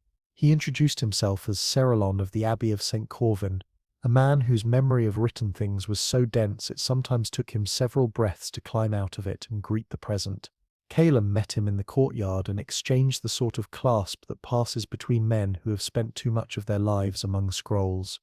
They led him into the great hall where the planks over the dais were still in place, the salt ring intact on top. Cerelon's gaze went first to the carvings on the throne, then to the hairline cracks along the marble steps, and finally to the faint shimmer of dust in the torchlight. He didn't ask what had been opened, only when. That was how scholars of his breed measured trouble. Over wine and bread in the solar, he told them a story so old it had slipped out of most official histories. Long before the palace, there had been a hill fort here, built by a people who traced their right to rule to a pact made not with gods in the sky, but with something beneath the ground. Cerelon had found mention of it in a charter fragment, a scribe's margin note that was supposed to be a tally of tribute, but instead wandered into myth, gold given for grain, grain given for gold, and a keeper below who ensured the bargain was honoured. The note claimed the keeper slept for centuries at a time, waking only when the pact was broken or the tribute incomplete. Historians still argue whether keepers in such records were metaphors for natural forces, earthquakes, floods, or whether the chroniclers meant something far more literal. Cerelon leaned toward the latter, though he kept the word literal soft in his mouth, as if wary of giving it too much weight. Aldrin listened intently, the way a thirsty man listens to the sound of a well being uncovered. He asked if the tribute described was ever coins. Cerelon shook his head. No, The text spoke of golden suns without calling them money. He had seen similar phrasing in coastal sagas, where such suns were described as measures of the keeper's breath. That, Cerelon admitted, could mean anything from temple discs to molten ingots to something entirely ceremonial. When Calum produced a rubbing of the coin's crest, Cerelon's brows rose. He rummaged in his satchel and drew out a narrow codex bound in fish skin, its pages crinkled from years of salt air. On one page, in a scribe's careful but tired hand, was a similar sunburst surrounded by knotted lines. In the margin, the scribe had scrawled a note, "Seal not broken since the winter of the third moon." No context, no year, just that. The queen, who had been silent until now, asked what happened when seals were broken. Cerelon's answer was the sort of thing you could take as parable if you wanted to sleep at night. The land prospered at first. Fields fattened, rivers ran high and clear, but then came a thinning. Livestock sickened, the air in the high halls grew heavy, and those who ruled began to guard their gold more fiercely than their people. In the end, the keepers were fed until they slept again. The text did not specify what fed meant, and Cerelon preferred not to guess. A fringe tidbit slipped into the conversation when the scholar described how certain fishing villages carved faces into the prows of their boats, not to honor the sea, but to fool it into thinking the vessel was already occupied. Sometimes, Cerelon said, it is safer to give something a mask than to show it your face. Calum's eyes flicked toward the planks over the dais. The queen noticed and tucked the gesture away. They took Cerelon down to the vault. The moment the door swung open, the scholar's nostrils flared. His shoulders stiffened as if he'd stepped into a room where an old adversary waited. He moved slowly around the table, peering at the stacks, tracing the air above them with his fingers as though they were braille. "They've been together too long," he murmured. "Coins remember each other. They talk when you're not here." Aldrin asked the question directly. "If this is the keeper sips gold, what happens if I collect it all?" Cerelon did not smile. "Then it will wake fully, and it will know your name." The words sat in the air like another piece of furniture. The king didn't flinch. Instead, he asked how many coins there might be in total. Cerelon shook his head. No record gave a number. In the oldest stories, coins appeared until the ruler of the fort could no longer count them without stumbling over his own tongue. Then the ground would open. That night, the king did not sleep. He took the larger coin from its pouch and held it up to the firelight, watching the crest's rays shift with the flames.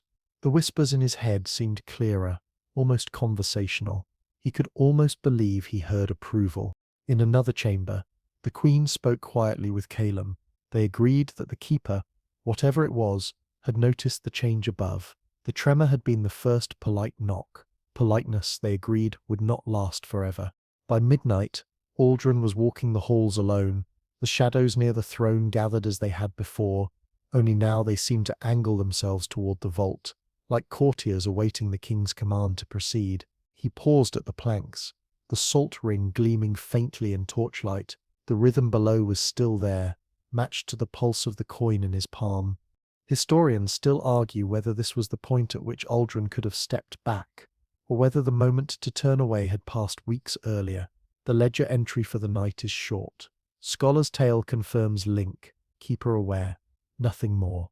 By morning, Cerelon had begun copying the crest into his own notes, muttering about finding the original mason's marks in abbey records. Callum returned to his workshop to mix a resin that could harden planks into a single slab if they chose to seal the opening again. The queen went to the chapel and asked the priest, without context, how one blesses a door that was never meant to be opened. And Aldrin, standing in the vault with the coin warm in his hand, found himself thinking not of seals or warnings, but of completion. He imagined the table covered edge to edge in gold, every coin in its place, the hum swelling into something no one could mistake for silence. 3 days after Cerelon's arrival, the river began to sink. At first it was subtle, the sort of change only fishermen or millers would notice. The waterline under the quay's moss was showing more stone than usual. The mill wheel's paddles slapped air before finding water. But by the 4th morning, even the market women crossing the bridge could see the river's backbones, sandbars, and ribs of rock glinting in the sun like bones laid bare.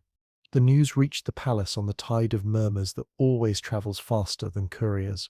A boy from the lower wards, barefoot and mud-caked, ran all the way to the gates to tell a guard that the ferry couldn't cross without grounding. By noon, the captain of the watermen was standing in the great hall, hat in hand, explaining to the king that the river was falling faster than any drought year he'd seen. Aldrin listened, but his mind was elsewhere down in the vault, where the coins had grown warmer again without a single new arrival on the steps.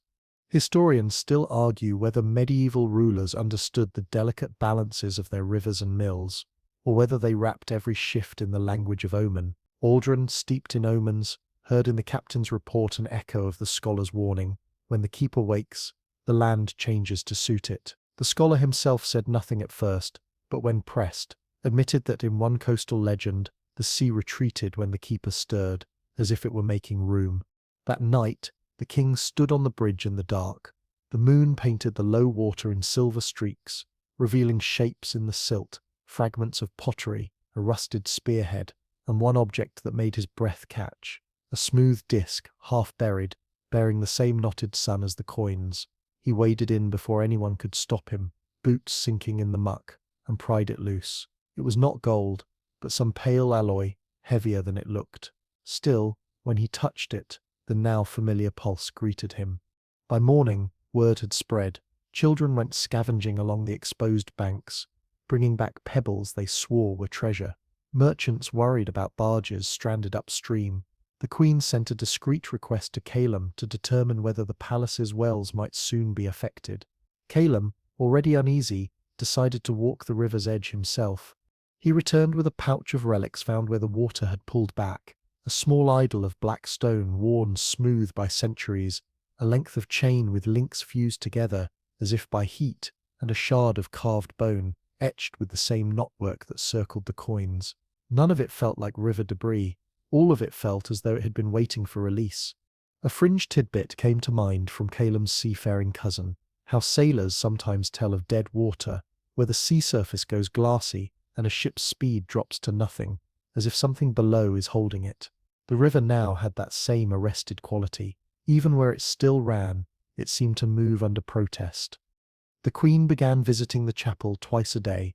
She offered no prayers aloud, but she stood before the altar with the same stillness as the statues and left a coin, not one from the vault at the foot of the saints. The priest, sensing her unease, asked no questions. Meanwhile, Aldrin brought the pale alloy disc to the vault and placed it among the gold coins. The moment it touched the table, the air in the room thickened, and the hum that lived in the walls deepened by a note. He wrote in the ledger: "River withdraws, gift returned." The question mark looked faintly absurd to him. In his bones, he felt it was not a question at all. Cerelon advised caution.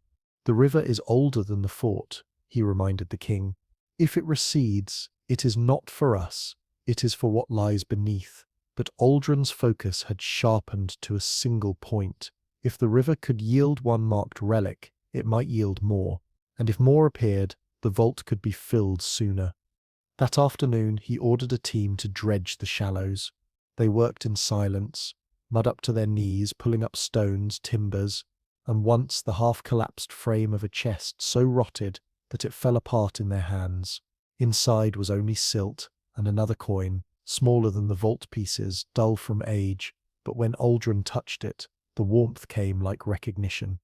By evening, 3 more coins had been found along the banks. None had the gleam of the nightly arrivals, but all carried the crest. Calum tried to insist on keeping them separate, at least until they understood why they were appearing. Aldrin nodded, smiled, and placed them directly into the vault stack when Calum wasn't looking. The change in the vault was immediate. Coins that had lain still for weeks shifted imperceptibly. A sound like a sigh travelling through metal. The heat spread faster, as though these newcomers had completed a circuit. Above in the great hall, the planks over the dais gave a faint pop as if the wood were drying in an oven. That night, the whispers in Aldrin's head were louder. They had a cadence now, rising and falling in a rhythm that made him think of tides. Words tried to form, just at the edge of understanding, before dissolving again. He slept in the vault, the ledger at his side, the large coin from beneath the throne resting on his chest like a promise. Historians still argue whether the river's withdrawal was the first visible sign to the wider kingdom that something had shifted. In the court's version of events, it was recorded blandly as an unseasonable ebb, but in the city's markets, people began referring to it as the keeper's thirst. Children played a game along the bank, daring each other to step into the deepest exposed pockets of mud, claiming the keeper would pull down anyone who lingered too long. The queen heard the new phrase from her maid and felt her stomach knot. She found Calum in his workshop, bent over the bone shard. "We have to make him stop," she said. Calum didn't sit to look up. "The river sip's already listening," he replied. "We may not be the ones it sip's waiting for." By dawn, another coin lay on the palace steps. After the coinless night, the ritual had resumed, only now the kingdom outside was changing with it. By the time the river's ribs were showing like a hound gone lean, Aldrin's temper had thinned to a thread. He no longer trusted the cadence of footsteps in the corridor unless they matched the pulse of the coin against his chest. Courtiers discovered new hobbies involving doorways and convenient errands in other wings. The captain of the guard stopped announcing himself at thresholds because the king flinched each time, as if a blade had whispered his name. The only company he welcomed without effort was metal, stacked, warm and humming the lullaby of purpose. Sleep took him only in brief, hot draughts. He began spending his nights in the vault, where the air carried the hearth-like weight of the hoard.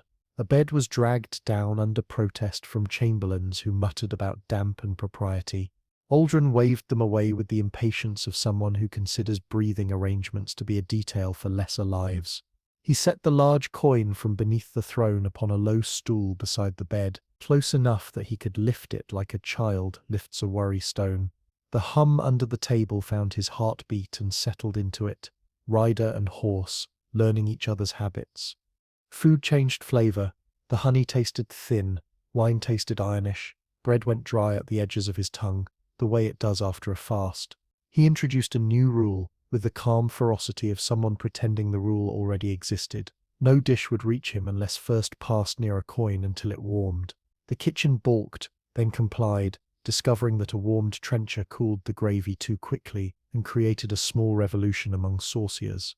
A mainstream historical fact could stand here with its arms folded. Medieval courts often employed tasters against poison, an old theatre of safety. Yet Aldrin's ritual was not about safety, it was about alignment. If the gold approved, the stew could live. He began wearing a coin under the glove of his sword hand during council, leather moulding around it until the grip felt wrong without its hidden guest. He pressed the signet for royal seals the way he always had, but then, after wax set, he touched the edge with a coin's rim, leaving a barely visible wobble along the wax's circumference that thrilled him, for reasons he did not say aloud. Documents began to carry the secret rumor of a second signature. The queen tried to draw him into daylight. She requested a ride beyond the walls, crisp morning air on their faces, a pretense of ordinary. He agreed with the graciousness of a host, offering a last cup before closing time, and then, when the hour came, claimed a pressing consultation in the vault. She went alone and returned mud-spattered, hair loosened by the same wind that bent the reeds along the shrunken water's edge. The look she gave him in the evening was not anger so much as inventory, measuring what remained, what had been pawned, what he meant to keep. Calum's visits grew shorter and sharper. He brought facts like bread, small, necessary, better fresh. He reported that the gold dust in the seams of the passageway had thickened, that under torchlight it now looked not sprinkled but brushed, as if some deliberate sweep had been made. He added that the carvings along the stair were warmer at dusk than at noon. Historians still argue whether heat differences in subterranean rooms can be explained by airflow and the flexing of rock, the safe hymn of geology, or whether such patterns tell the old story of places that wait to be noticed. Aldrin heard geology as a cough and patterns as a hymn. He revised the guard rotations personally. The youngest men were moved away from the steps because their eyes were too honest. Veterans with quiet hands were planted near the dais, and he instructed them not to speak to the priests, not to the Queen's ladies, not even to each other about the way the boards sometimes ticked in the long watches before dawn. He banned jokes in the throne room, as if laughter might untie something he had spent weeks knotting. Paranoia, when it comes dressed as policy, looks tidy. He ordered the city gates shut an hour earlier, citing river safety. He cancelled the next day's festival wrestling, and found in the silence that followed a satisfaction he would have recognized as petty last autumn. He trained himself to hear hoofbeats from the Abbey's road sooner than the captain did, and began greeting messengers at the base of the steps, as if intercepting fate improved the message. The ledger thickened with new columns. He added entries for human reliability, assigning numbers to faces the way clerks assign numbers to bolts of wool. On one page, he listed every member of the council, and drew a thin thread to any who had spoken the word seal in the last fortnight, as if the term itself marked a kind of treason. He created a page titled Insubstantial Signs, and listed the stubborn torch's new obedience, the river's exposed bones, the way the kennel hounds now slept in the corridor outside the vault without being told. He wrote garlic on that page too, remembering the clove under the young guard's heel, then crossed it out with a line that did not quite touch the ink, as if letting it remain in the air would earn him luck without the appearance of superstition. He started hearing syllables that bent toward meanings. At first they came as near words that brushed his ear like moth wings, a sound almost like below, a sound almost like gather, and once when he leaned his forehead to the cool vault door and let it take his weight, a shape in his mind almost like a name. He fed these near words into his margins like livestock into pens, and waited for them to breed. At supper he sat too straight and ate too fast. He spoke to the Queen in remarks that skimmed like stones and were gone. The courtiers grew fond of the phrase, "His Majesty is in deliberation," a useful cloth that covers every sort of bruise. When a visiting baron pressed for a ruling on a land dispute, the king turned a coin in his palm and said the case would settle itself if left alone. It did, 3 days later, with a barn fire that convinced both parties to choose neighbourly silence over ash. The baron called it providence. The queen called it a reminder that when rulers stop ruling, weather takes the job. Fringe tidbits multiplied in the palace, like herbs on a kitchen sill. A scullion slept with a knife under her pillow to cut nightmares in half. A groom tied a knot in a horsehair and hung it on the stable door to confuse any spirit that tried to count its way in. A laundress insisted that turning a loaf upside down would bring bad luck and righted every bread she found on sight, as if a lining crust could realign fortune. Remember that crocodile dung sunscreen. There is always a recipe ready to soothe panic with a laughable chore. Even Calum found himself pinning a shoemaker's old boot behind a wall panel in the corridor outside his workshop, a concealed shoe against mischief, an old mason's joke at chaos that the learned pretend not to know. The shadows in the hall developed habits. They arrived earlier, went paler at dawn, and began to stand in arrangements that resembled ranks rather than stains. The torchlight caught on their edges, as if on a dull knife. The queen walked through them one evening, spine unbent, and they opened like reeds. She did not look back, the way one does not look back at water one has just crossed. Historians still argue whether the decrees Aldrin signed in those weeks display a coherent policy, tightening grain reserves, reinforcing the riverbanks, summoning carpenters to repair bridge pilings, or whether they are the paper mask of a mind already given over to a single obsession. There is an academic school that blames ergot blighted rye for many a medieval delusion, and perhaps they are right sometimes, but here the loaves were freshly milled from clean upland barley, and the hum against bone did not come from mushrooms. On the 5th night after the river sank, Aldrin ordered the planks removed from the dyers and then reversed himself before the tools were fetched. He repeated the sequence twice more, as if the palace needed to watch him rehearse indecision. He stood over the salt ring, eyes distant, the pouch-warmed coin in his fist. He imagined laying it at the center, imagined the rhythm below lifting to meet it, imagined every coin in the vault rolling on its edge to answer. He stepped back. Strategy, he told himself again, not restraint. It is the same word if you whisper. Calum, watching the circle inside the man get tighter than any circle the coins had ever formed, began drawing up a plan he had hoped never to need, a way to interrupt the nightly return without touching the hoard, a way to cut a thread that did not want cutting. He did not yet tell the king. He wrote the first materials list in the margin of a recipe for resin, and blessed the irony with a tired smile. In the vault, the stacks settled into the hush that follows a choir's last note before the echo dies. Above, the banners lifted as if a hand had just passed beneath them. The river outside clawed at its own bed and found nothing new to give. The Queen went to the chapel and stood where the candle smoke curled like script that no one had the right to read. And Aldrin, sitting on the edge of his makeshift bed in a room meant for sleeping gold, listened for the word that would make all the other words kneel. It did not come. Not yet. Calum had not performed a working of this kind in decades. Most palace alchemy was a polite business, pigments for banners, salves for the guards' bruises, the occasional attempt to coax a little more luster from the Queen's jewels without angering the goldsmiths' guild. What he now planned was neither polite nor safe. He intended to cut the thread between the steps and the vault, to break the nightly passage without touching the hoard directly. It would be like diverting a river by convincing it the sea had moved. He began with maps, those two mismatched masons' surveys, the one from the vault and the one from the king's desk, overlaying them until the lines of corridors and foundations almost made a single truth. The route from the outer stair to the vault was not a straight drop. It bent around a disused wine cellar, skirted the chapel's crypt, and crossed the hollow under the throne. Somewhere along that path he would set a barrier. The ingredients were not unusual, though their purpose was fine ash from a hearth that had burned only oak, beeswax from hives kept beyond the city walls, a little powdered iron and salt so dry it whispered when poured. The key was the resin, tree sap thickened and steeped with herbs known to confuse what Calum called searching forces. In the countryside, such mixtures were smeared on door lintels to keep milk from souring when a jealous neighbour passed. Here it would be painted into the very seams of the stone. Historians still argue whether these warding resins worked at all, or whether their value lay in the ceremony of application. Calum knew better than to promise results to anyone, even himself, but he also knew that rituals have a way of teaching the air how to behave. He chose the wine cellar for the working. It was dry, its brick arch sound, and it lay directly between the steps and the vault's heart.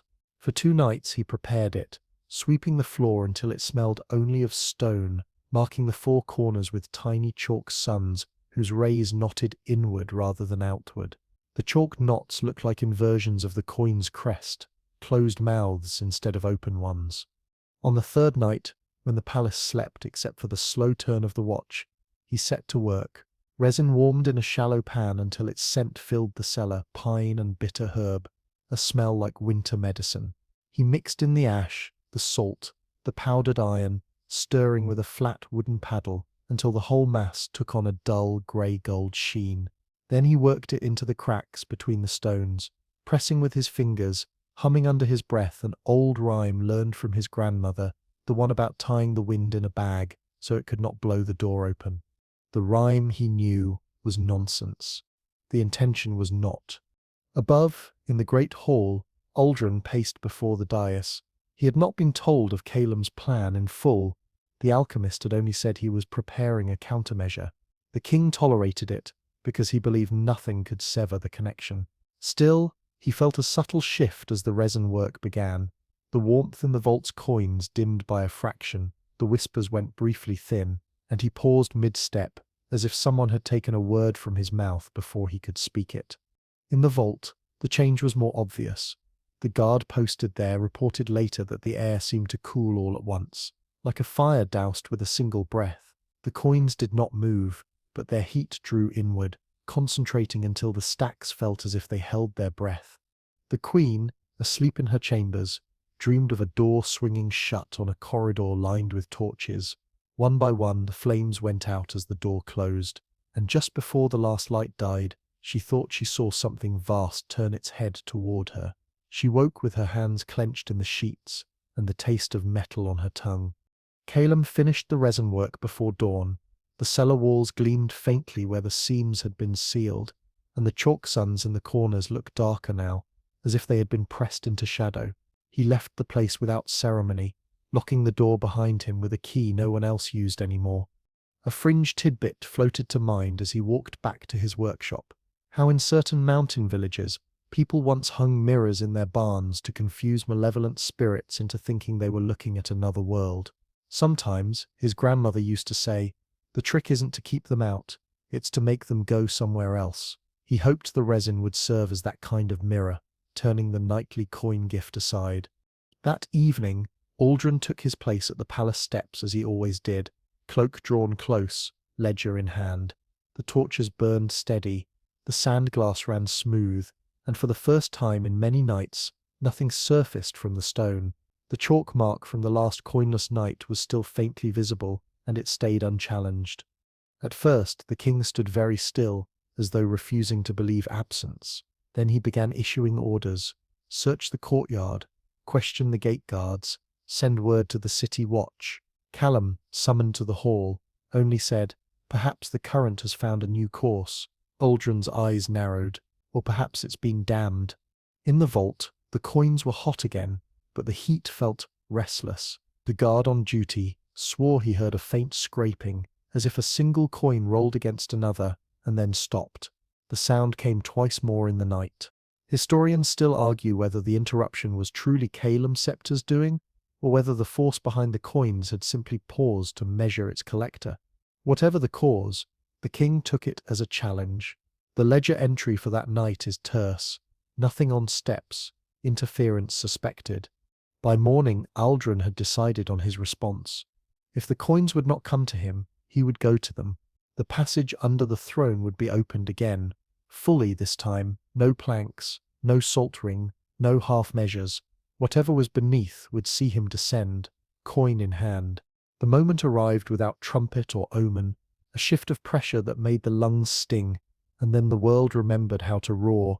Down in the bedrock, the vault door swelled outward with a groan that bit into the teeth of everyone nearby. Iron bands bowed, rivets drew long bright tears. The engraved crest of the realm became a face straining against its own bones. A guard reached for the latch and never touched it. The door leapt past his hand and slammed the corridor wall, the sound travelling the length of the palace like a drum taught to frighten winter. Heat rolled out in a breath that smelled of oil, old cloth, and the sweet metallic tang of coins that have learned one another's names too well.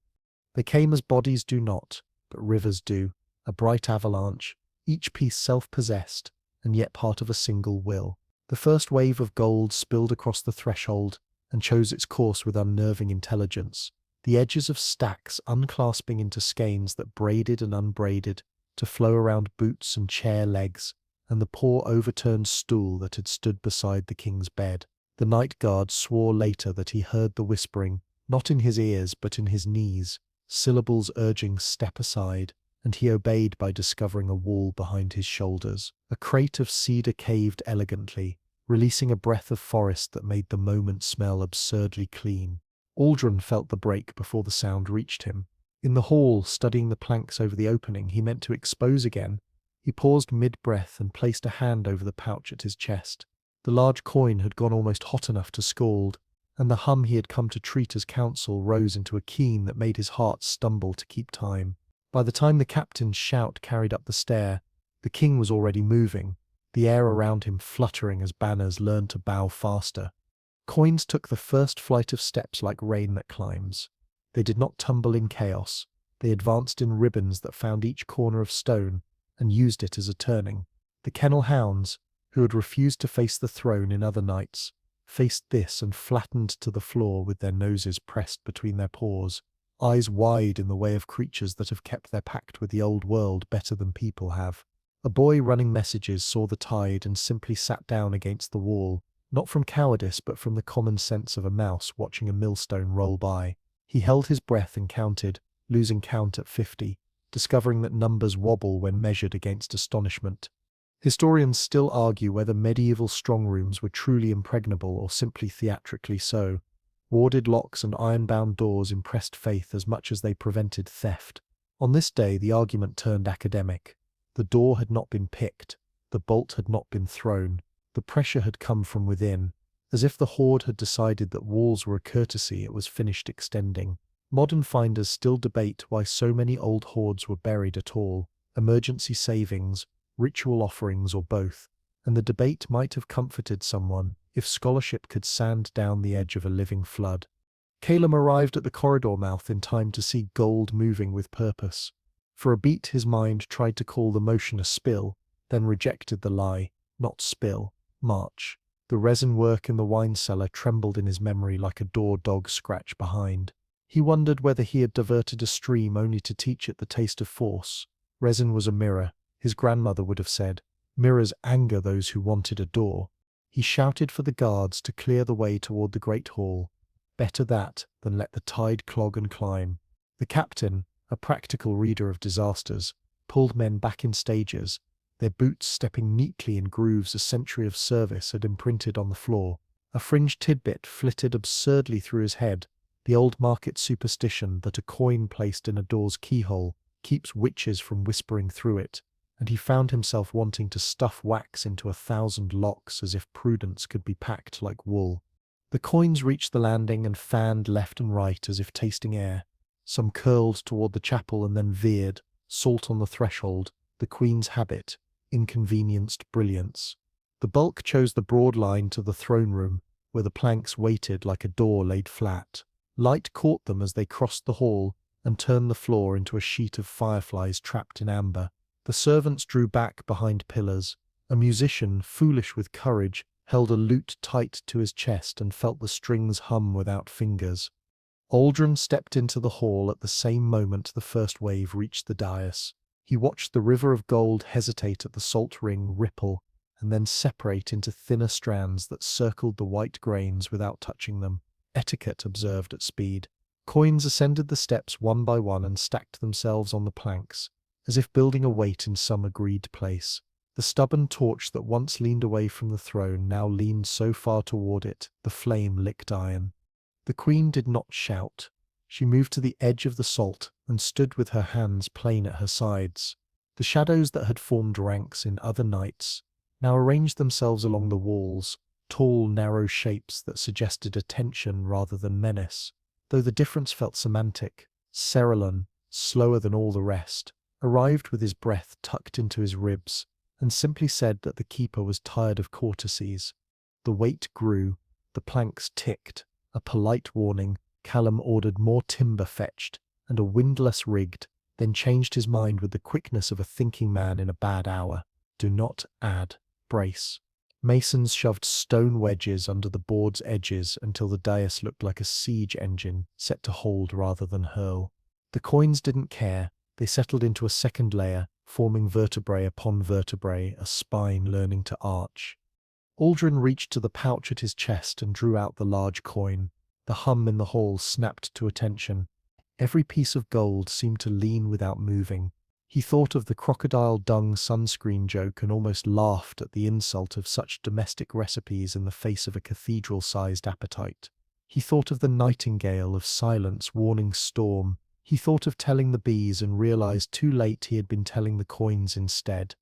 The plank under the weight made a sound like a long-held breath finally released. One wedge shifted. A mason's hand flashed in and rescued it, before it shot like a quarrel through anyone's knee. Callum saw the inevitable approaching the way a sailor reads the lip of a wave. He shouted for the hall to clear. The Queen did not move. Aldrin did not hear. The breach came not as splinter but as yawning. The board bowed. The salt ring skidded in a clean circle like a halo on ice, and then the center dropped. Coins poured into the opening, not falling but returning, the way a flock turns as one without a leader you can point to. The sound was not metal on stone but surf in a cave, 1,000 small impacts adding up to a single persuasion. Heat lifted, like summer exhaled through winter cloth. Below, in the spiral throat, the carvings woke from warmth to glow. Lines that had been muscle deepened into script, and the gold dust in the seams lifted in a thin, shimmering veil that flowed with the descending coins. The river outside, already meagre, paused as if the city had breathed in and forgotten how to finish the breath. Callum caught the king's sleeve, and for an instant the old dynamic returned, teacher steadying pupil, but Aldrin's arm was iron. He stepped to the very edge and held the large coin over the opening, as if offering bread to an altar that preferred knives. The Queen said his name without sound. He set the coin on the lip and let go. It did not drop. It slid forward like a guest arriving exactly on time. Historians still argue whether the palace chronicler's account of what followed is metaphor or transcription. He wrote that the throne above him grew lighter. that the air sweetened as if pomegranate had been crushed in the mortar, that for a heartbeat he tasted salt and iron and something like sleep turning into a decision. Scholars prefer their monsters allegorical. The corridor preferred its king literal. When the last coin of the first wave vanished below, the hall's shadows exhaled and thinned. The planks settled into their new curve. The kennel hounds rose and shook themselves as if from rain. The youngest guard felt his garlic clove crack under his heel and swore with the relief of a man who finally knows what his superstition cannot do. The vault had been breached. The palace had learned a new sound for silence, and Aldrin, with his hand still warm from the coin he had released, understood that the next step would be downward. The descent began before dawn, when the torches burned their faintest, and the air was neither night's chill nor day's warmth. A pause in the temperature, as if the world itself were holding its breath. Aldrin stood over the opening in the dais, looking down into the spiral throat. The last of the coins had vanished hours earlier, but the glow in the carved walls still pulsed slow and deliberate, as though marking time for someone finally willing to join the rhythm. No ceremony, no council convened. He ordered only Cerelon, Calum, and 2 guards to accompany him. The queen remained on the far side of the hall, silent, hands clasped, as if she were holding on to something invisible. Aldrin didn't look at her. If he did, he might hear questions he could no longer afford to answer. They lowered a rope ladder into the opening, though the steps themselves were still intact and glowing faintly. Aldrin went first. The carvings on the walls warmed the nearer his hand drew to them, their raised lines fitting against his palm like the grip of a weapon. Every few paces, a different emblem appeared between the knots of the sun, spirals, wave marks, shapes that looked like the outlines of animals long gone from the realm. Historians still argue whether such mixed symbols in old carvings represent trade between distant cultures or the mythic shorthand of a single vanished people. The spiral stair tightened as they went. The air smelled of salt water and warmed metal, a mingling that made Cerelon's eyes water. Somewhere below, the sound of moving gold was muffled, as though it was shifting through deep cloth. The guards exchanged glances but said nothing. Their orders were clear, and no soldier wants to be the first to test whether an echo counts as disobedience. Calum carried a lantern, its flame bending toward the depth rather than upward. He muttered once, half to himself, half to the steps, that this was older than the palace, older than the river's first bridge. He didn't say how he knew.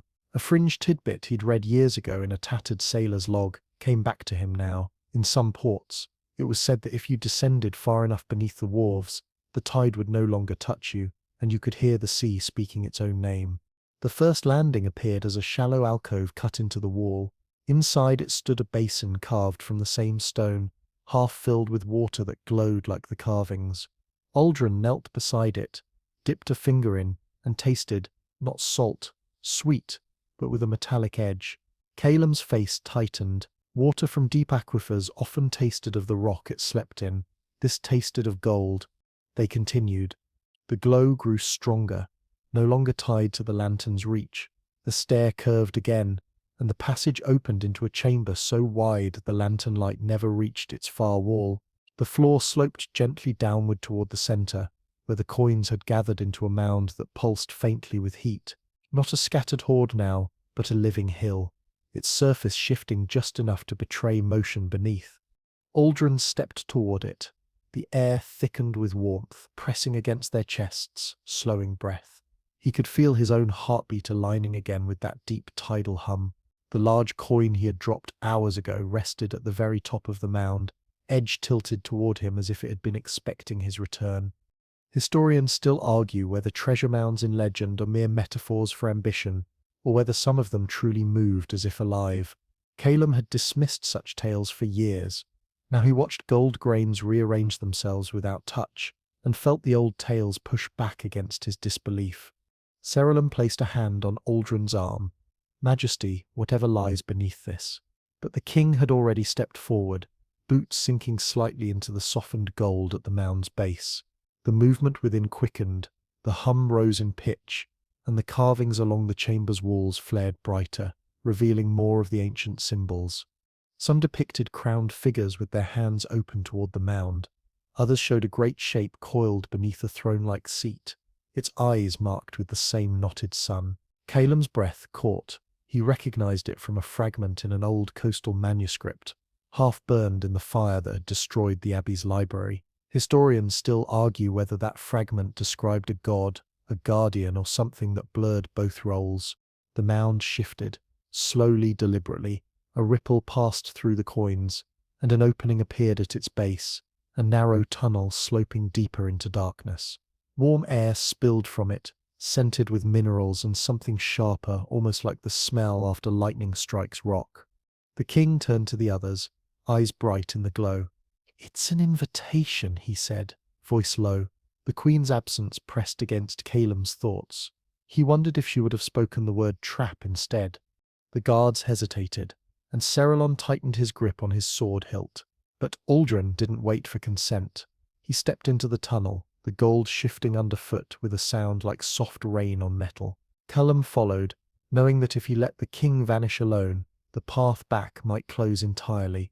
The others came after, each footstep an argument against every survival instinct they'd ever been taught. The tunnel walls were smoother than the stair above, as though water or hands or both had polished them over centuries. The glow was steady here, no longer pulsing, and the hum was constant, deeper than before, almost a vibration in the bones.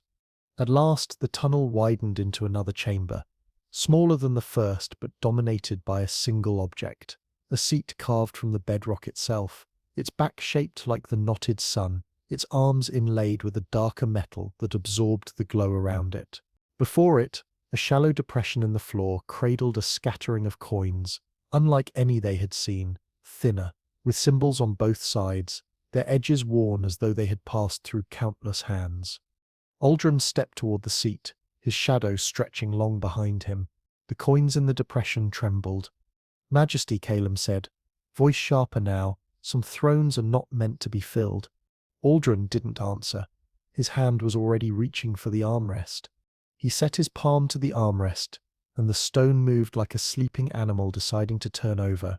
Not fast, not theatrical, only a steady yielding that made everyone else take one generous step back. Beneath the seat, the floor loosened its hold on being floor. A seam grew where there had been none, widening to a black that was not absent so much as invitation. The chair and the ring of rock around it began to sink, as calmly as bread lowering itself into soup. Aldrin's other hand, the one not making friends with the armrest, found his purse of coins as if by reflex. He gripped 3, then 5, then a fistful, the metal warming quickly as if glad to be included. The motion was smooth, a downward slide through a throat that had been waiting a long time to clear itself. Calem steadied the lantern and saw the walls glide by, not raw earth but carved stone, reliefs flashing and vanishing in the glow. There were processions of crowned figures, rivers turning back upon themselves, a sun unspooling into serpents that became knots, and then returned to being a sun, as if the carver had gotten lost in a loop and decided the loop was the point. Cerelon, gripping a post at the edge of what was now a slowly sinking platform, muttered the names of lost dynasties under his breath, the way some men recite saints. The guards watched the dark as soldiers do, with the tight stillness that keeps error from having an easy place to sit. The descent drew breath from their chests. Warm air came up in measured puffs, mineral scented and threaded with that metallic sweetness that had turned the river into a sulking ribbon. Aldrin felt the coins in his hand pulse in time with the lift and fall of the air, intimate as a wrist resting against a lover's throat. He held them tighter. If the keeper below breathed, he now had a set of lungs to match it.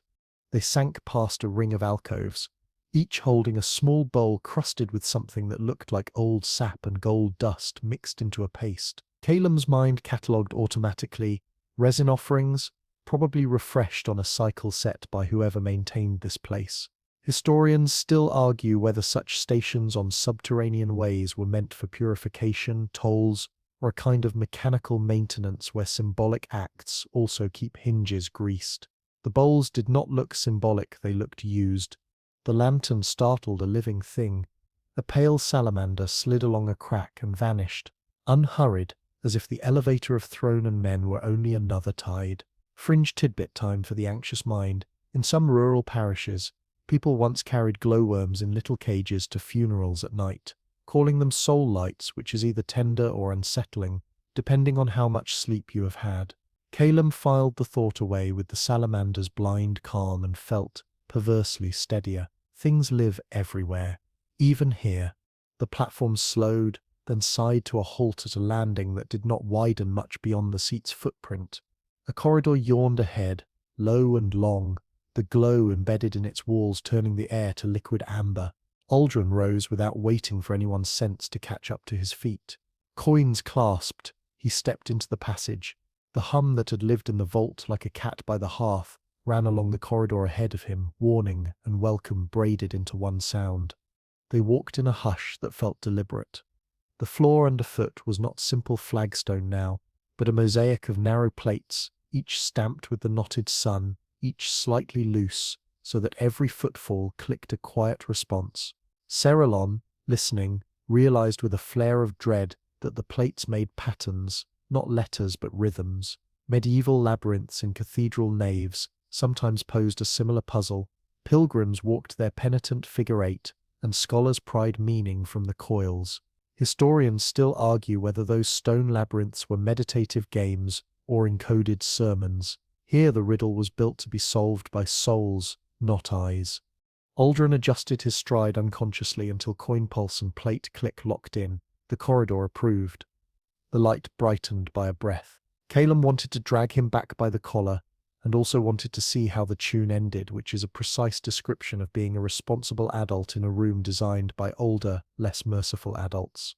Along the walls, fresher carvings interrupted the old reliefs. Men in robes held shallow discs toward a seated figure whose edges refused to sharpen under the lantern. In another panel, a river bent around a hill, its surface carved with a texture that looked like hair standing on end. In a third, a throne sat above a coiled absence. Only the eyes visible, sunbursts carved where pupils should have been. Eldrin glanced and did not linger. When some men love gold, they love it the way others love maps. They see only the route to the red X. The corridor's air pressed warmer. Sweat began to bead on the guard's brows.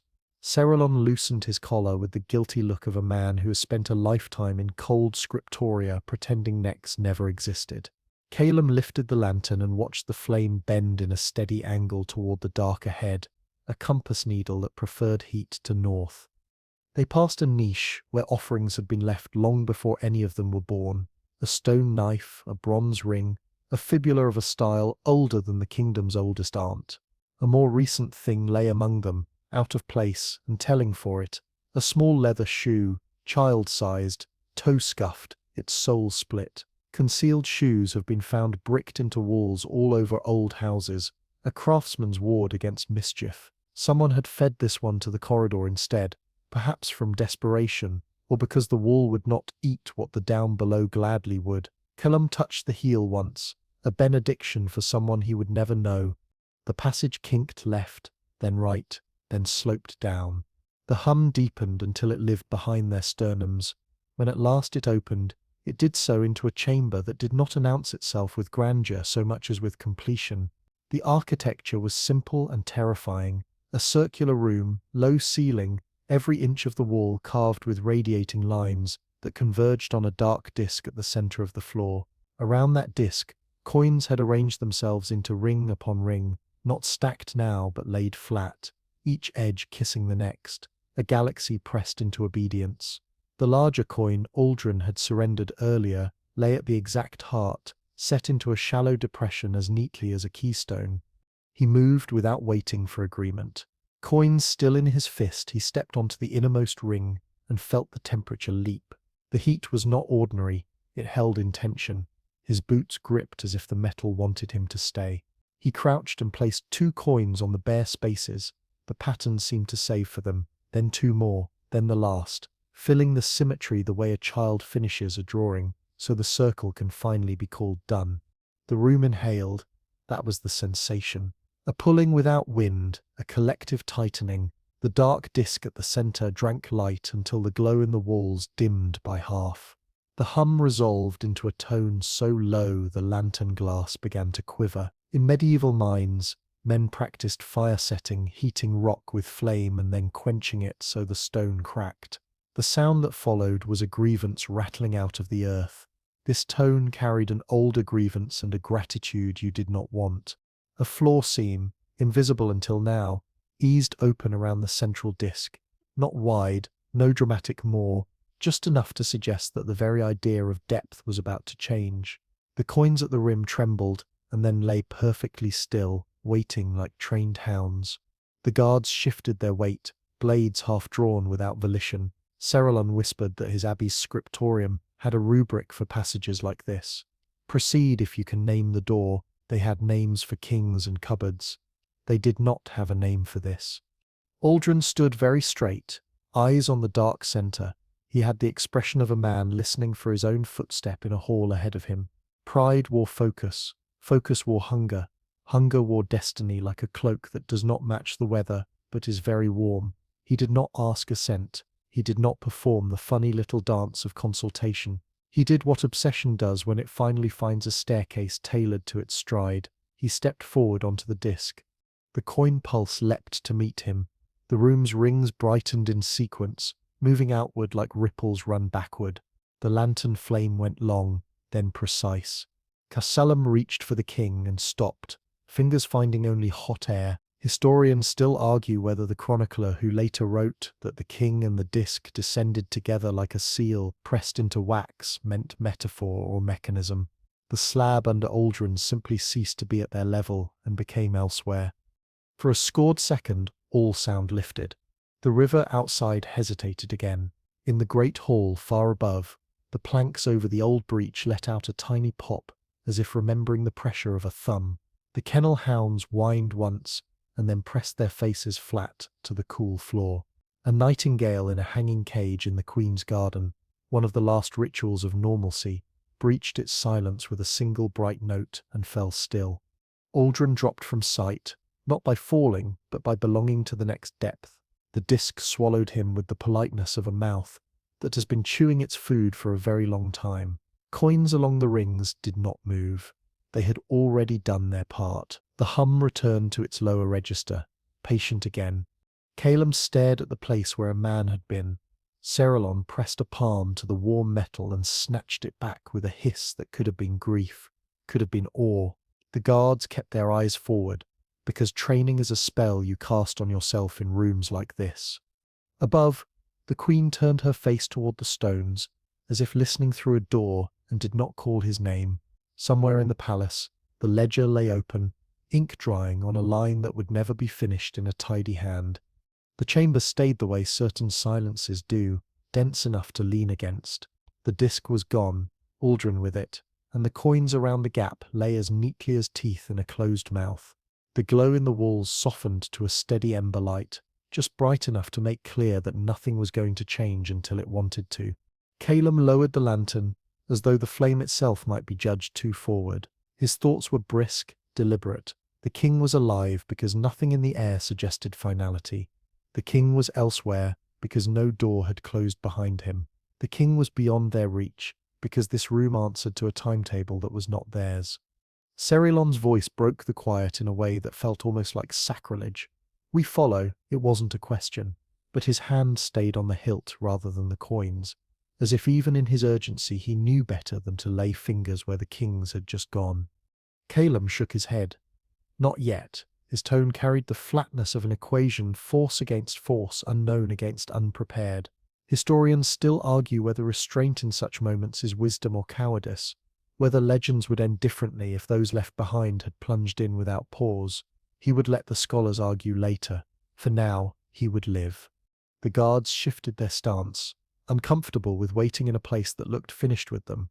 The hum in the floor had settled into the sort of rhythm you could set a slow march to. That was worse than silence. It meant something here still paid attention. Fringe tidbit, in certain highland passes, travellers used to whistle while crossing narrow paths, not to keep up their courage but to let the spirits of the gorge know they were only passing through. Calum did not whistle, but he matched his breathing to the hum until his pulse no longer tripped over it. He took a slow circuit of the chamber, reading the carvings now that his eyes weren't fixed on Aldrin. Along one arc of wall, the knotted sun fractured into smaller discs, each attended by robed figures, offering tokens, rings, tools, vessels.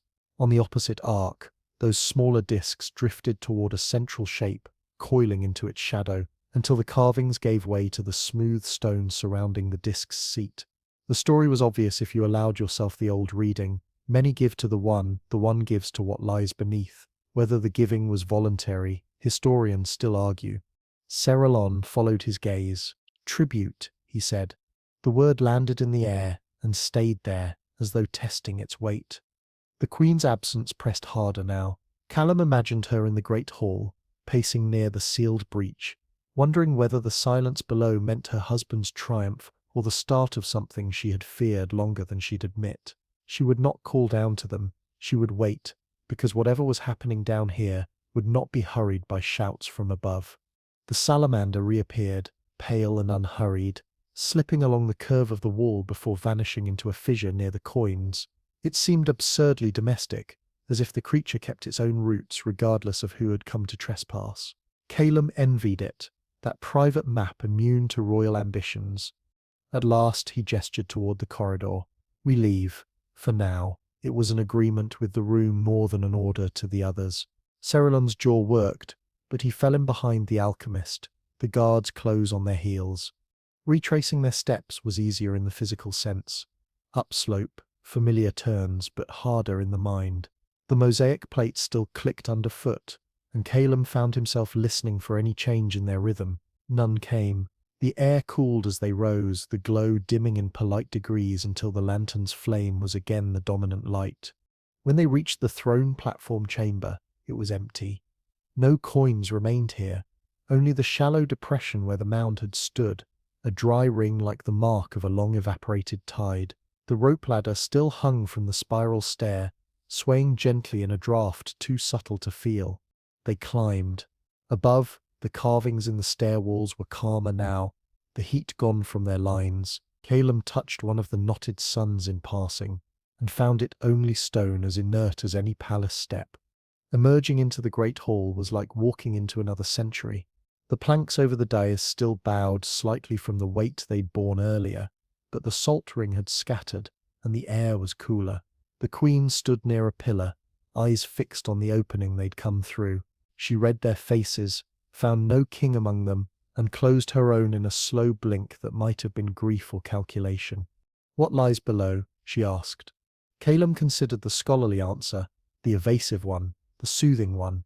A system, he said finally, older than the palace, fed by gold, and now fed by him. Historians still argue whether she knew, in that moment, that Aldrin might not return, or whether some part of her believed, as obsession believers do, that his descent was only another form of rule. She nodded once, stepped toward the dais, and looked down into the dark as though memorizing it. Cerelon shifted beside Calum. If he returns changed. When Calum corrected softly, when he returns changed. It was not comfort, it was simple probability. That night, the palace slept uneasily. The vault stood empty, the steps received no coin. The river outside moved a little faster, as though relieved of a burden. In the queen's garden, the nightingale sang again, 2 notes, then silence, as if reporting to someone who no longer needed words. Far below, in a place the maps refused to show, a king was learning the hum by heart. At sunset, the city held its breath, as if the rooftops and chimneys had agreed to stop being themselves for a moment and simply listen. The river, freed of its sulk, carried a skin of light eastward, and the great hall cast a long nave of shadow toward the dais, where the planks had been straightened but not forgotten. In that hush, a page running messages to the outer gate slowed, frowned, and pointed.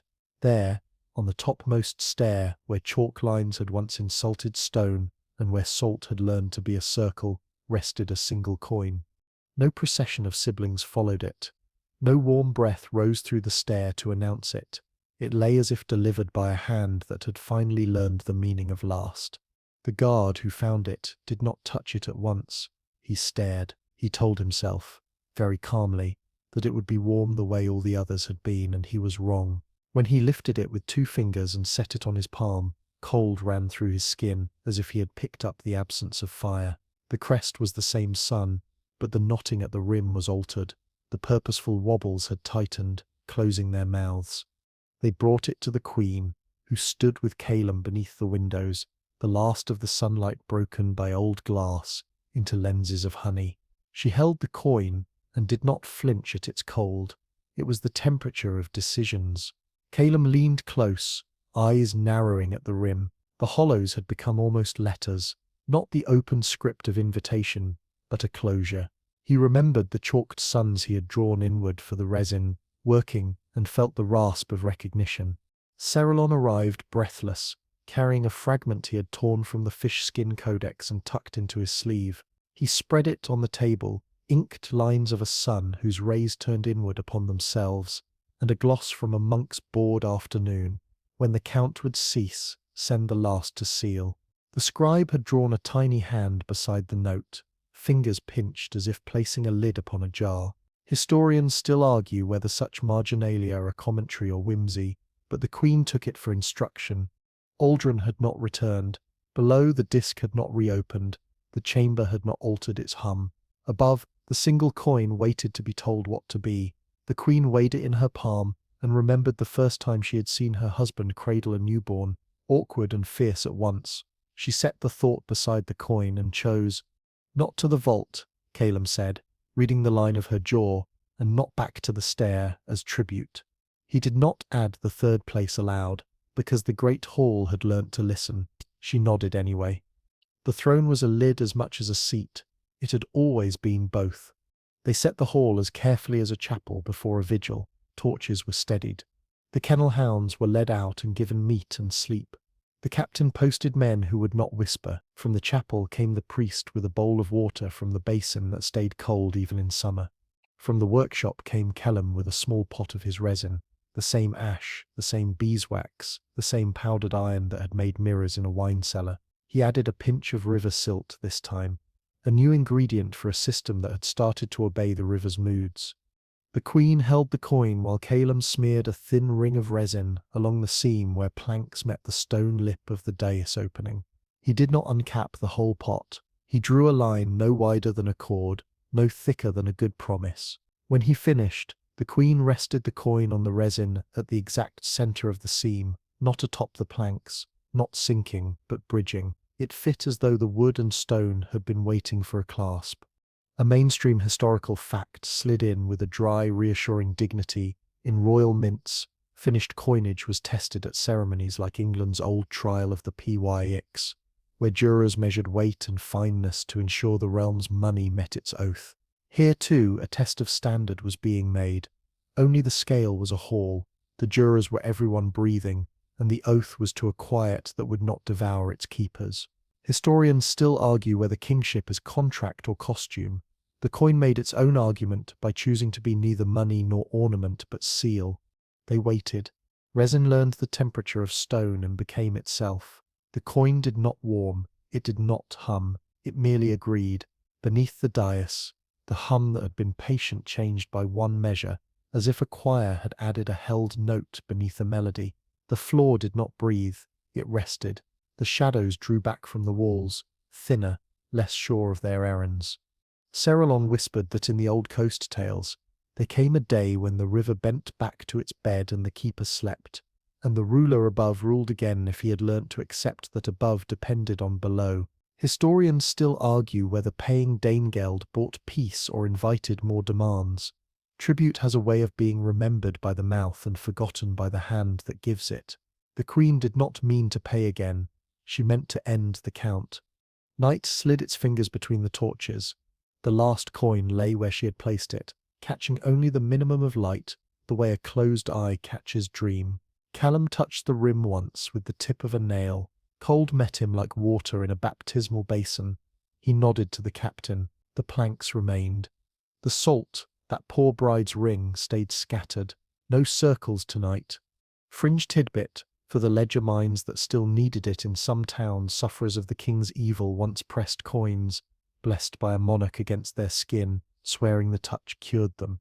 Later ages minted special touch pieces, and scholars still argue whether the healing was faith, politics, or time. Here a queen blessed nothing with her hand. She pressed metal to stone and made policy out of silence. Morning arrived by degrees. The river climbed back up its own ribs. The mill wheel learned to be useful again. In the market, children returned their shovels to ordinary dirt. In the vault there was no hoard, only the warm ghost of one, fading. The steps received no offering.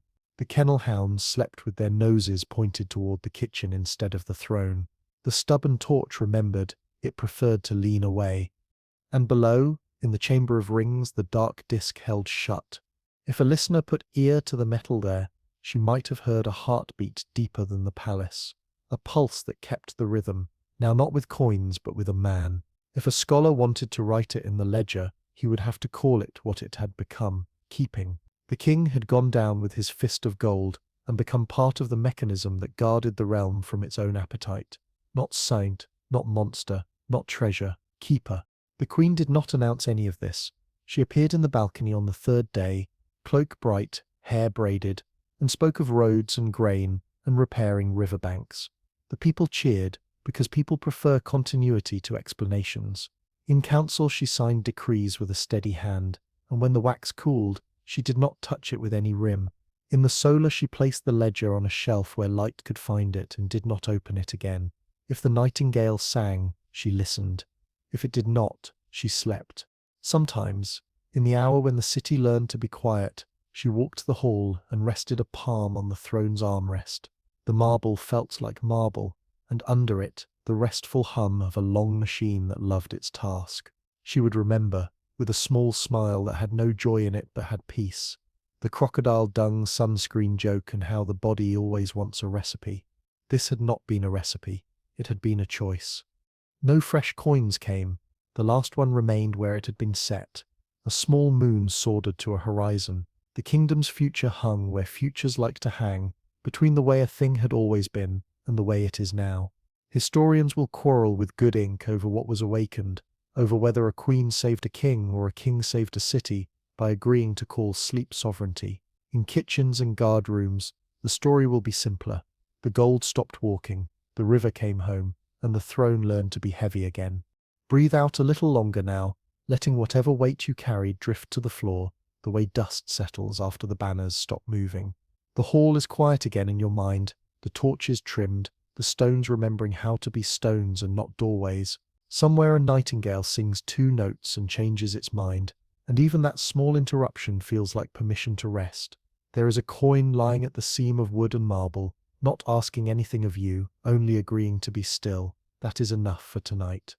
Picture the city under a sky that has finally made peace with its stars.